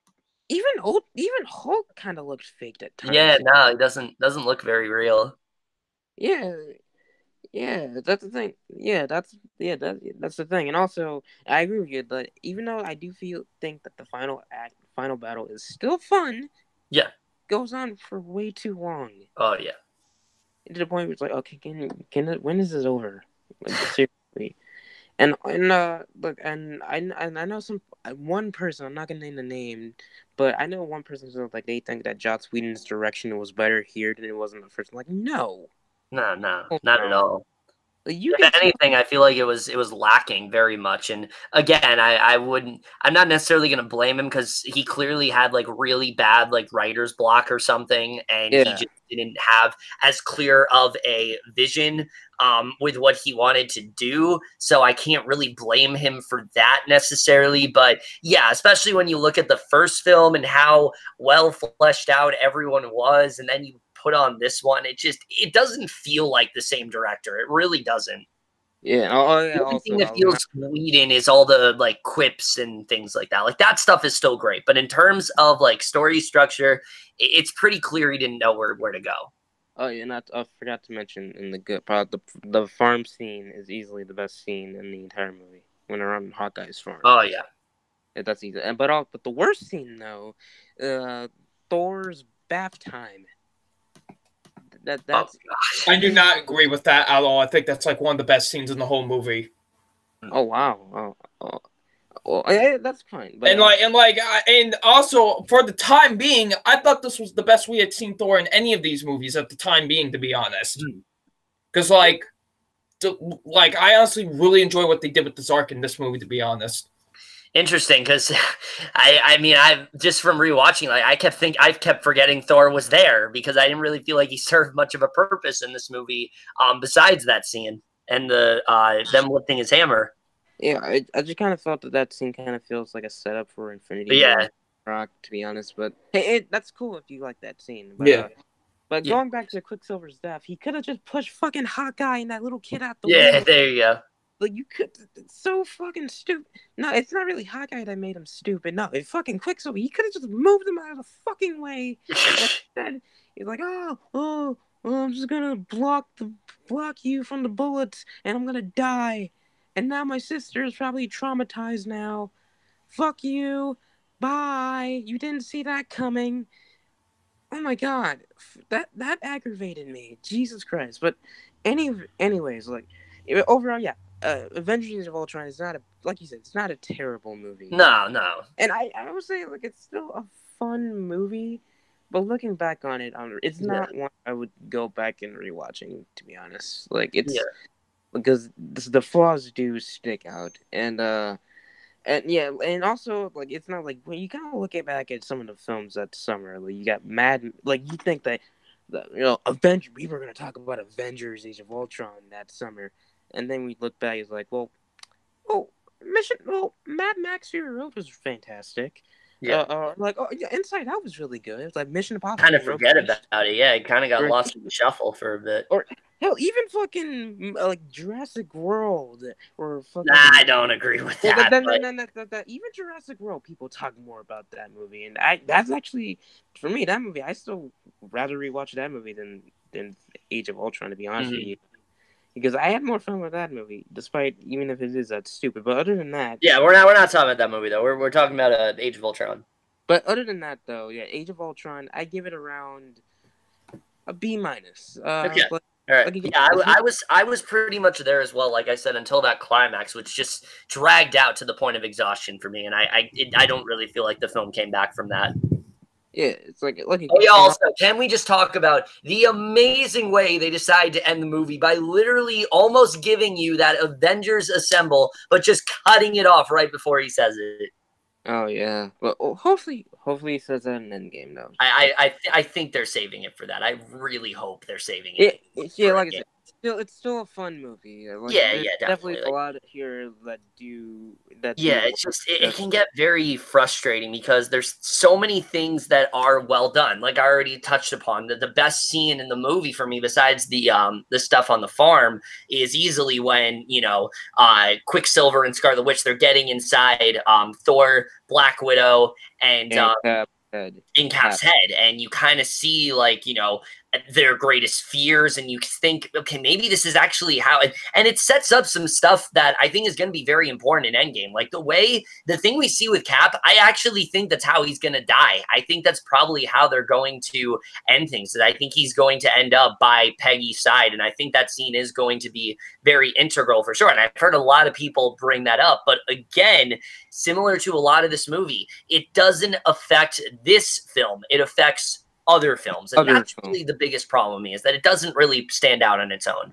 Yeah, it just feels more like a setup movie. Yeah, it very much does. But it's still fun. But a fun one. It's not like Batman v Superman or like Amazing Spider-Man 2 or like those are just Suicide Squad. Movies. Yeah. Or Suicide Squad, where it's just fucking messy. It's all hell. Yeah, but so that's Age of Ultron. We got that one out of the way. Again, that one we're kind of all over the map with. I do definitely encourage you though to rewatch a Double Nine because I am interested in hearing like your recent thoughts. Yeah. I'm playing. I have a plan of what I want to do with some of these because I'll be honest. I know we were supposed to prepare, but I didn't get a chance to go on your guys' things for a lot of these, so. Which sucks. Yeah, hopefully I do a good majority of my thoughts for a lot of these movies, but there are a few that was kind of like, and this is one of them. So, luckily, I came for Thor: The Dark World because I would look like a Big buffoon if we... Yeah, especially Kevin's 1 hour rant about that movie. Legend All right, yeah, Kevin is still ranting about that movie. Yeah, but now we get to the last film we're discussing in this phase, which is probably the most random film they could have ended this phase on. Well, I mean, it was originally supposed to be the start of Phase 3, but... It was what? They announced Civil War. Wait, it was supposed to be what? This was supposed to be the start of Phase 3, but they announced Civil War, so... Well, yeah, well, we'll just get into it right now. It is Ant-Man, the original Ant-Man, of course, from 2015. Now, this was another film that people heard about it, and they're like, there's no possible way that this film is going to work. It sounds really dumb. How could you ever make something like that work? And it turns out to be a really fun movie. This is not on the level of, like, Guardians of the Galaxy or something like that, but it's still a really damn good movie. There's a lot to really love about it, for sure. Paul Rudd, similar to a lot of the actors here, was very much made for this role as Scott Lang. You really do buy into him as this character, and the arc that he goes through is really well done. I love the idea that he's like kind of trying to go straight, and you know, he's trying to make the best life for like his daughter and his ex-wife and things like that. You know, he's got that job at Baskin Robbins, but he just keeps fucking up. He keeps ending up in really awful circumstances. And I like Bobby Cannavale's character. He's sort of like monitoring him and things like that. And he just doesn't really trust him. And given Lang's history, you can't really blame him either. Like, this guy could have come across as like an asshole, but given the way Scott Lang is in the movie, you can't really blame him for not really trusting Scott. And I really did like that overall. I thought their whole story was really well done. And his sort of transformation from that ex-con to, you know, from that ex-con to basically being a much better person and actually sort of becoming this sort of, you know, superhero is really well handled. And it's definitely one of the best things about this movie. And I don't think enough people talk about it. He goes through a really great arc and something that's a lot different than other MCU characters we see before. You know, there's some MCU characters that are definitely not the most likable, but this guy literally starts off as an ex-con, and you know, where he ends up going, I think, is definitely really well done. The stuff between him and Michael Douglas, who also is such a highlight in this film as the character of Hank Pym. You really do love this character. You like the sort of innovative technology he has. The relation between him and his daughter is also really well done. I think they set up the stuff with him and Hope Van Dyne, and that's an example of a good setup, a setup that doesn't just feel like it's there just to set up the next movie. It's a reason to care about these characters, but it also makes you hope that we might expand upon it in future films, and I think they do a really good job with that here. But yeah, I really do love their dynamic. You really do. I really love those three. You also really start to like Evangeline Lilly's character, but we'll get to her in a little bit because she is one of my slight issues with the film overall. Also, gotta love Michael Pena. I mean, this film, it's not completely... The legend! Yes, he is easily one of the best side characters in any of these Marvel films. He's so fun to watch. You can't help but just love every ounce of what he's doing. Whenever he's in the movie, he's acting circles pretty much around everyone else, and I just adore him in this movie. So fun to watch, and just the monologues he has, it just gets me every time, and I love what they do with him.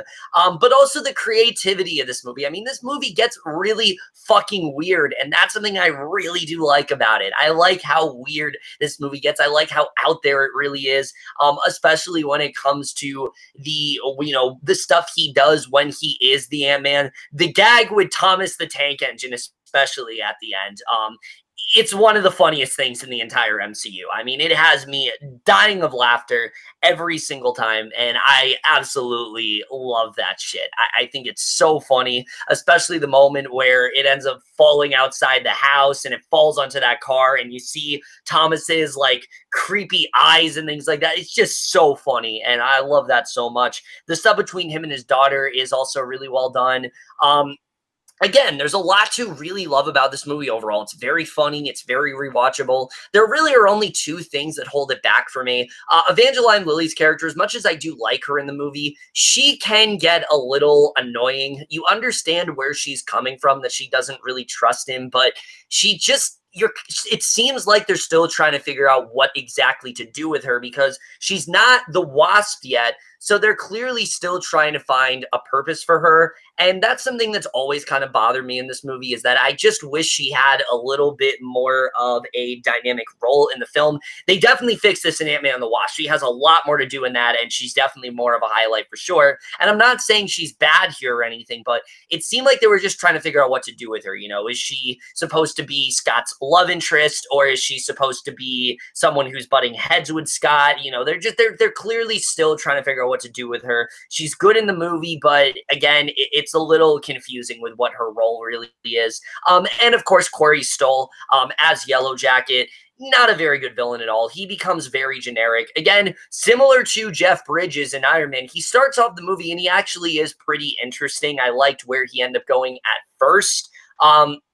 But then once he gets the suit and he gets all goofy, it's hard to take him a little bit, you know, it's hard to take him seriously, and I don't think they handle that very well. And also, the two sidekicks in the film, T.I. and David Dastmalchian, as much as I do like them in the film, I don't really care about them all that much. They don't really develop them that much in the movie. That's sort of more of a nitpick, because they're not that featured that prominently in the movie, but you just don't really care about them that much as characters. Other than that, this is such a fun movie. It's so rewatchable. I don't think enough people talk about the Ant-Man movies overall. I wish more people did, because I think they're really fun, and just a lot of different stuff that we don't see in other MCU films. Again, very random way to end this phase for sure. I really do wish this was the start of phase 3, because it would have made far more sense for sure. But either way, honestly though, it probably would have been weird to have... Oh god. Honestly, sorry. It probably would have been weird to have two Ant-Man films in one phase. So maybe looking back, that shouldn't have happened. But they did that with Iron Man as well, so who even knows? But either way, still really do enjoy this film a lot. I think it's very, very overlooked, and I'm definitely going to give it a B+. A lot of fun for sure. I actually like that this ended with Ant-Man, because what a banger to start off with Civil War, but we'll get to that when we talk about that in phase 3. But, however, Ant-Man, fun-ass movie. Okay, let me tell you something. This movie is... I enjoyed this movie so much. I love it. It is so great. Paul Rudd was made to play this character. Like, absolutely. He is fantastic. Like, he was made to play Ant-Man. Like, he just embraces this role so much. And I love what they do with this character, because he does start off as, you know, a crook, and, yeah, and, you know, but you understand why he's doing it, though. And while he has good intentions of what he's doing, it's, you know, still not the best thing he should be doing. But once he gets the Ant-Man suit, his life starts turning around. And I like his chemistry with him and Michael Douglas. I think that's one of my favorite elements of this entire film. And what's something somebody brought up is that I like that they went with a much more second generation character, because originally Hank Pym is the original Ant-Man, but they went with a much more, but they went with the next Ant-Man, Scott Lang. So I kind of like how they did that. And, you know, yeah, Hank Pym is mentoring him basically throughout the film. And I like that. And it's cool. I like their dynamic between each other. Yeah, no, definitely. And Michael Douglas is so good in the role. Oh, he's fantastic. I never thought I would see the day Michael Douglas is in a Marvel film, but here we are. And he's great. I love him in this movie. But yeah, I enjoy this movie overall. The action sequences are some of the most hilarious and fun action sequences I've seen in any of these Marvel films. Thomas the Tank Engine, enough said. And I like what they do with some of the stuff of like the quantum realm and you know all that stuff. Like I like that stuff. That's very interesting. And overall, it taps into Endgame as well, because again, I do think that is going to be very important in Endgame for sure. Who knows? Maybe Ant-Man's. Maybe when he's in the quantum realm, he finds everybody while he's there. We remember Ant-Man's stuck there, so you know, and that would be a very interesting thing. So I do like the elements that this movie has. My only really issue is that I don't think Corey Stoll is all that great in this Uh-huh. movie. I find him kind of just bland as a villain and just bland as a character overall. But other than that, this was a great movie. I have a blast watching this. This has some of the best side characters I've seen in any Marvel film, to be honest, which I don't think yeah. enough credit for as well. Yeah, It's overall a fun movie and overall kind of an underrated one than that, because I feel like not enough people really give it the credit for what it does. So yeah, overall, Ant-Man is a great movie, and yeah, I would give it an A-. Yeah, before we turn to Gary real quick, one other thing that I really do love about this movie is how simplistic it really is. I mean, it essentially is just a basic heist movie, and it's all the better for it. I like that it's not too overcomplicated, and that's something that the Ant-Man movies do very well, is that you can watch them, and they very much do stand out on their own. They're still connected to the MCU, but they really do stand out on their own in a really cool way. And sure, Anthony Mackie is in this one, but really, other than him, it very much is its own thing. And I really do appreciate that about both the Guardians and the Ant-Man movies overall. Nice. Well, I think everybody knew that this movie was in production hell. Oh, Because yeah. of the whole Edgar Wright thing. Yeah. We're not talking about that, but we're talking because when they got like somebody like Peyton Reed, it's like, okay, I gotta look at what this guy has done, and he did like fucking Bring It On with fucking Kirsten Dunst. He did fucking Yes Man with Jim Carrey. So Movie I don't remember at all. yeah, so when you look at that with the guy's track record, you think that, oh no, could this be Marvel's first failure? Because like, and also I never read the Ant-Man comics because but I always thought, oh, a guy that shrinks down to the size of an ant. I always thought that was kind of like, oh, that sounds silly. How am I supposed to? It's kind of like with Guardians. It's like, that sounds silly. How am I supposed to think this actually is gonna work? Well, remember when that 2015 argument when I said during the summertime? It's pretty sad that Ant-Man turned out being the better MCU movie than Yep. Age of Ultron. Who would have thought? That's honestly kind of sad, though, if you think about it. But yeah, Ant-Man is it's a really good movie. Honestly, I agree with what Double Nine said. I think it's kind of underrated because a lot of people kind of look at both this and Ant-Man and the Wasp. Well, Ant-Man and the Wasp more like negatively, but they kind of look at this as like, oh, it's fine, it's okay, it's good. I was like, no, this is actually really, really fucking good. Yeah, And no. like, yeah, like, and again, going like with Winter Soldier and Guardians, like this feels more like a heist movie than people give it credit. But then I thought they really did a good job. Paul Rudd, like Chris Pratt, I always thought, oh, you got another comedic actor as a superhero. I don't know if I'm gonna buy that. Because I always knew Paul Rudd is like, oh, the guy from all those Seth Rogen movies and like And movies Friends and things like that. and like I Love You Man and Role Models. I was like, Yeah. I'm gonna buy him as a superhero, and he's fantastic in the role. Like honestly, he's one. Scott Lang is honestly one of my favorite MCU characters because it's mainly because Paul Rudd is just so likable. That's kind of why. Yeah. Like he's funny. He's also really fucking cool. And honestly, like you guys said, while he may not be doing the right things, because he's You can get behind what he's doing, yeah. because he wants to be with his daughter, and also in that relationship is adorable. I liked Evangeline Lilly in the movie. Why I agree with you, she is better in Ant-Man the Wasp, but I do think that she does play off both Paul Rudd and Michael Douglas, and also Michael Douglas, the man, again, like with Robert Redford. You get one of the most famous actors and one of the best actors in Hollywood, and you put him in here, and the guy proves once again why he's a legend. He's fantastic in the movie, and also I hear like this interpretation of Hank Pym is kind of different from the comics because like you guys said, he was the original Ant-Man, and I heard the one in the comic is kind of a, let's just say he's kind of a dick. So I guess you can say this is one of the few comic changes that actually that works. because he has some strong moments, especially one moment involving him and Evangeline Lilly explaining what happened to Janet Van Dyne. That was actually a really good scene. And Peyton Reed, I also thought he did a really good job with the movie. 'Cause when you kind of think of it, you kind of think, like, oh, he kind of feels more like a substitute for Edgar Wright. Yeah. But he actually did a really good job. And you still do feel like Wright's style in here, especially the Louise scenes. Especially, you really do feel that sort of Wright sort of touch to it. Yeah, and that's why, and it's cool that they actually credit Edgar Wright in the credits when they mentioned written by, and when he kind of helped write the script. So definitely. Yeah, because you do feel like his Edgar Wright style was still there. Again, you mentioned Louise. Michael Pena is probably my favorite supporting character or side character in the MCU. Like every time that motherfucker comes on screen, it's instant laugh. Michael Pena. I just want Michael Pena to just tell my stories throughout my life.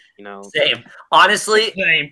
I saw a thing where it basically said like they should have him like recap every single Marvel film like leading up to Endgame, and I genuinely want to fucking see that because that'd be amazing. Yeah, dude. Michael Pena just owned this role, and fucking. The special effects in the movie are incredible. Just those scenes where Paul Rudd Scott shrinks down and interacting with the ants, and also the action sequences are a lot of fun to watch. The final battle between him and Yellow Jacket and the train set is not only one of the funniest battles in the superhero movie, also one of the best final battles in the action scenes in the MCU. Like how that was choreographed, and that was really good. As far as issues though, I agree with both of you. I think Corey Stoll is not good in the movie. I thought he was overcooking the fuck out of it. Yeah, overcooking. Just the way you delivered that. Yeah, fucking overcooking the fuck more than Walter White and Jesse Pinkman combined. Hell yeah. Yeah, and I thought Yellow Jacket Yellow Jacket as a character himself is just a very generic villain, and he's just kind of comes. And I always figure out with these MCU movies, he kind of seems like, what if the hero fights an evil version of themselves? Like, think about it. In Winter Soldier, Caps fight Winter Soldier. Iron Man fought Ironmonger.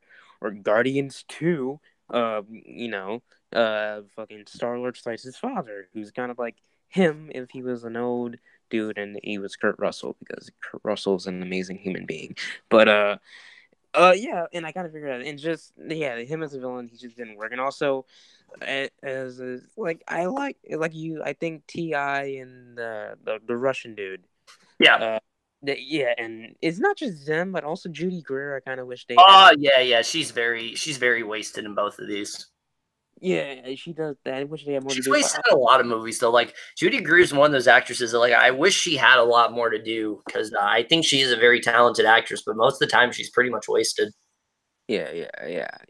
That's my only other problem. But also coming back to that Russian guy, it's pretty sad that Russian guy has a better Russian accent than both Elizabeth and Taylor Johnson combined. But yeah, those are my only problems. I think Ant-Man is really good. It was definitely probably the biggest surprise, one of the biggest surprises of that year for me, because going in, I was I don't know, man.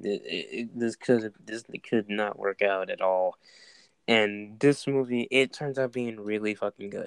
So I'm the same grade as you guys. I'm the same grade as Triple. I'm gonna give it an A-.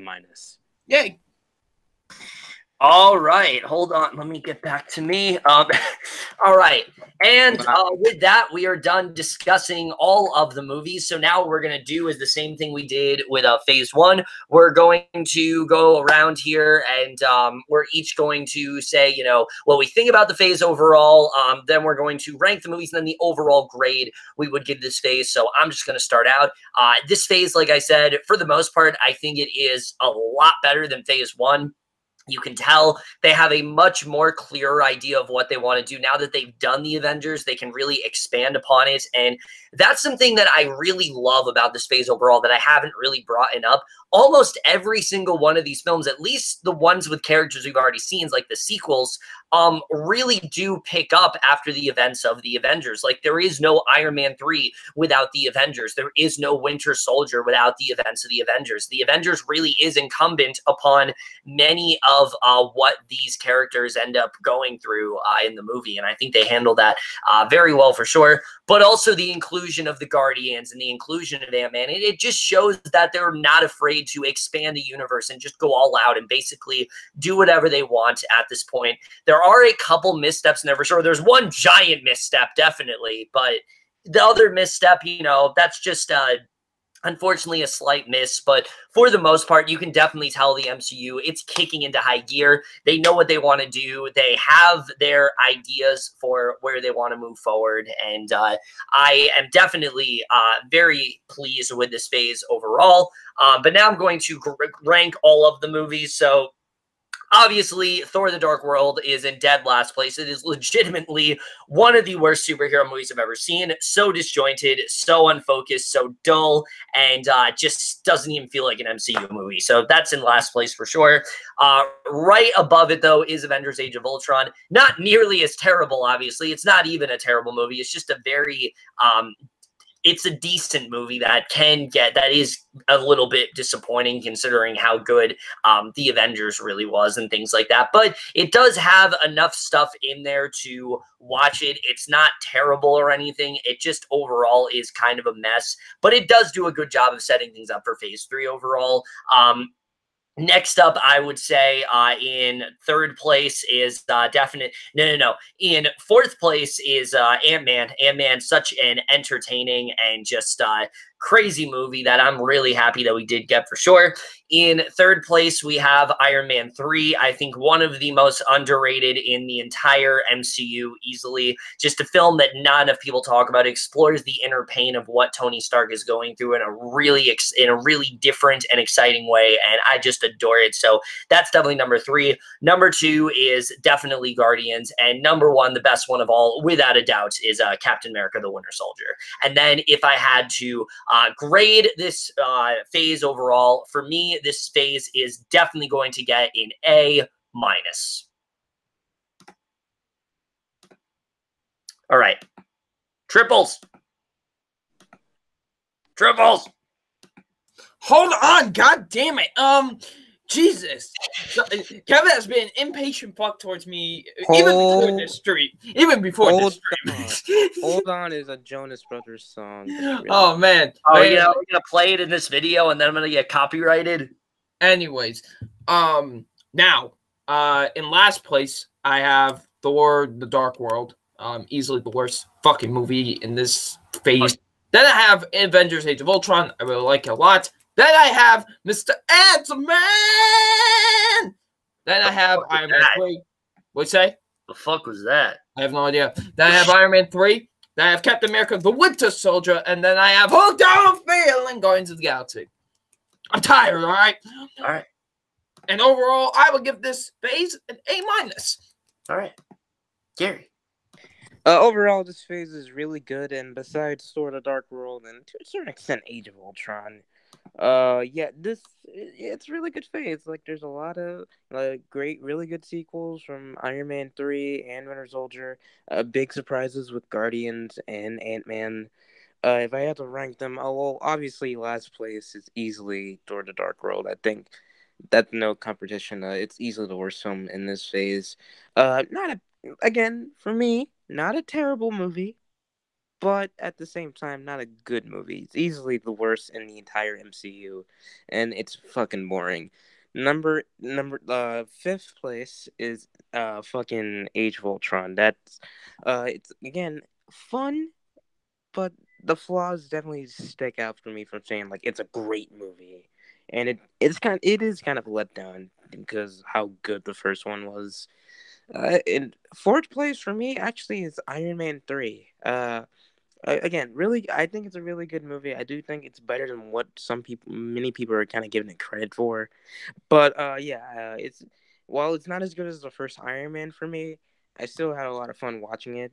Number 3 is Ant-Man. Big surprise. Paul Rudd is God. I want to fuck him. And in many Damn. ways, shape, or form. The man doesn't age because No, he doesn't. he's gonna be fucking 50, and Oh my god, he actually? he's gonna be fucking 50 years old. Holy shit! I thought he was like in his like 40s. Yeah, he's gonna be 50 years old. But That is insane, bro. great movie, really good movie. A lot of fun. Number 2, Guardians of the Galaxy. Another big surprise, and I am excited that Jackson Fulcher's career is actually kicking off with that movie. Congratulations, yes. Jackson. You did a good job. Thumbs good down. job. Thumbs down. No. Jackson's a piece of shit. Thumbs down. Thumbs down because he didn't join this. I mean, Jackson's always an asshole, so you know. Yeah, no, he's an asshole. Fuck him. But I mean, and obviously number 1 is easily Winter Soldier. That's easily the best one, and it's top 3 for me in the MCU ranking. Phenomenal movie. Yeah. And overall grade is for this phase is an A-. It's an A-. All right, so we all pretty much collectively agree this is a much better phase for sure. But boys, we're gonna get a little sad here for a second because we only have one episode remaining of this podcast. I know already it's very sad to hear, but yes, we only have one episode remaining. But don't be too upset because it will absolutely be the longest episode we have done. It probably is going to be like a 3-hour episode because we have 8 movies to cover. 8 movies in that phase. And for all of you said, what 8 movies? There's 9 movies. Well, we already did Captain Marvel. Yeah, we already did Captain Marvel, so we're not going to get too much into that. However, when we get to the actual grading, we will in fact include Captain Marvel. We're excluding it from see it in time beforehand. Yeah, hopefully. Yeah. Hopefully, it's not another Spider-Verse for you. Well, we'll see, I guess. But yeah, no. In all seriousness, though, what I was trying to say is, even though we are excluding it from the review portion, we are going to include it once we do the rankings. So definitely look forward to that. Should be a very fun show for sure. Phase 3 is definitely, I think, the most consistent easily. There's so much that goes on in that phase, so many highs of the entire franchise, and very excited to get into it. And we might even have a few more guests stopping by for that. Who knows? We'll have to see. But either way, guys, this was definitely a lot of fun for sure. I always enjoy very much doing this video. But before we end, I am going to give my not guests, because they're not guests. They are, in fact, co-stars. So I'm going to give my co-stars here their little time to... Yeah.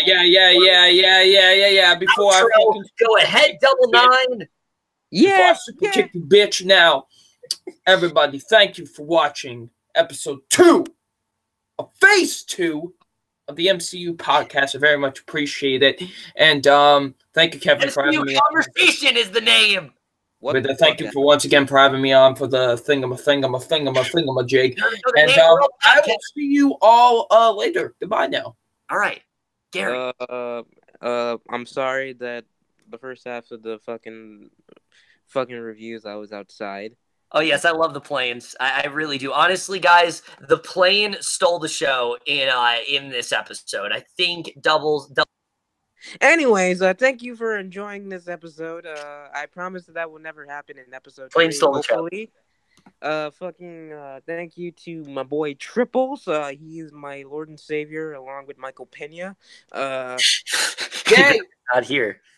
Fucking Kevin is a dickhead. He and Jackson can go fuck themselves. I can't wait to talk about Phase 3 and also one particular movie because it might be my one movie in that phase might be my favorite, but we'll get Nah. He hates Phase 3. Don't listen to what he's saying. He hates it. He thinks it's the worst one. It's not like Kevin thinks that fucking Civil War is like the worst one in the phase. So Oh yeah, I definitely think that. Yeah, but anyways, thank you all for watching, and hopefully I will be better next time. So thank you all for watching, and one more thing, Kevin, Go Falk yourself. Thank you. Yes. Well, we now have a very, very urgent and very, very quick announcement that Gary here is actually kicked off of the podcast for saying fuck off. All right. No. In all seriousness, like I said, always have a lot of fun doing this podcast for sure. This was a very fun episode to get into. Really enjoyed talking about all these movies. The discourse as well was also a lot of fun. The different opinions we have and things like that. Always do enjoy doing that. Special thanks to both of my co-stars here for sure. You both were fantastic as always. Thank you to everyone that was watching. If you're watching this on SoundCloud, hope you enjoyed it there as well. But that's really it for this episode. Hope you guys enjoyed it. Look forward to phase 3, which should be coming in early April. Obviously, you guys are probably like, well, how are you going to do that? Endgame comes out. We're going to try to do it the week before Endgame is out. That's when we aim to do the phase 3 podcast. We'll just have to see the way things do work out there. But that's it for this video, or this episode, rather. Hope you guys enjoyed it. We will see you guys in the next episode, and we'll see you guys for that. All right. Excelsior.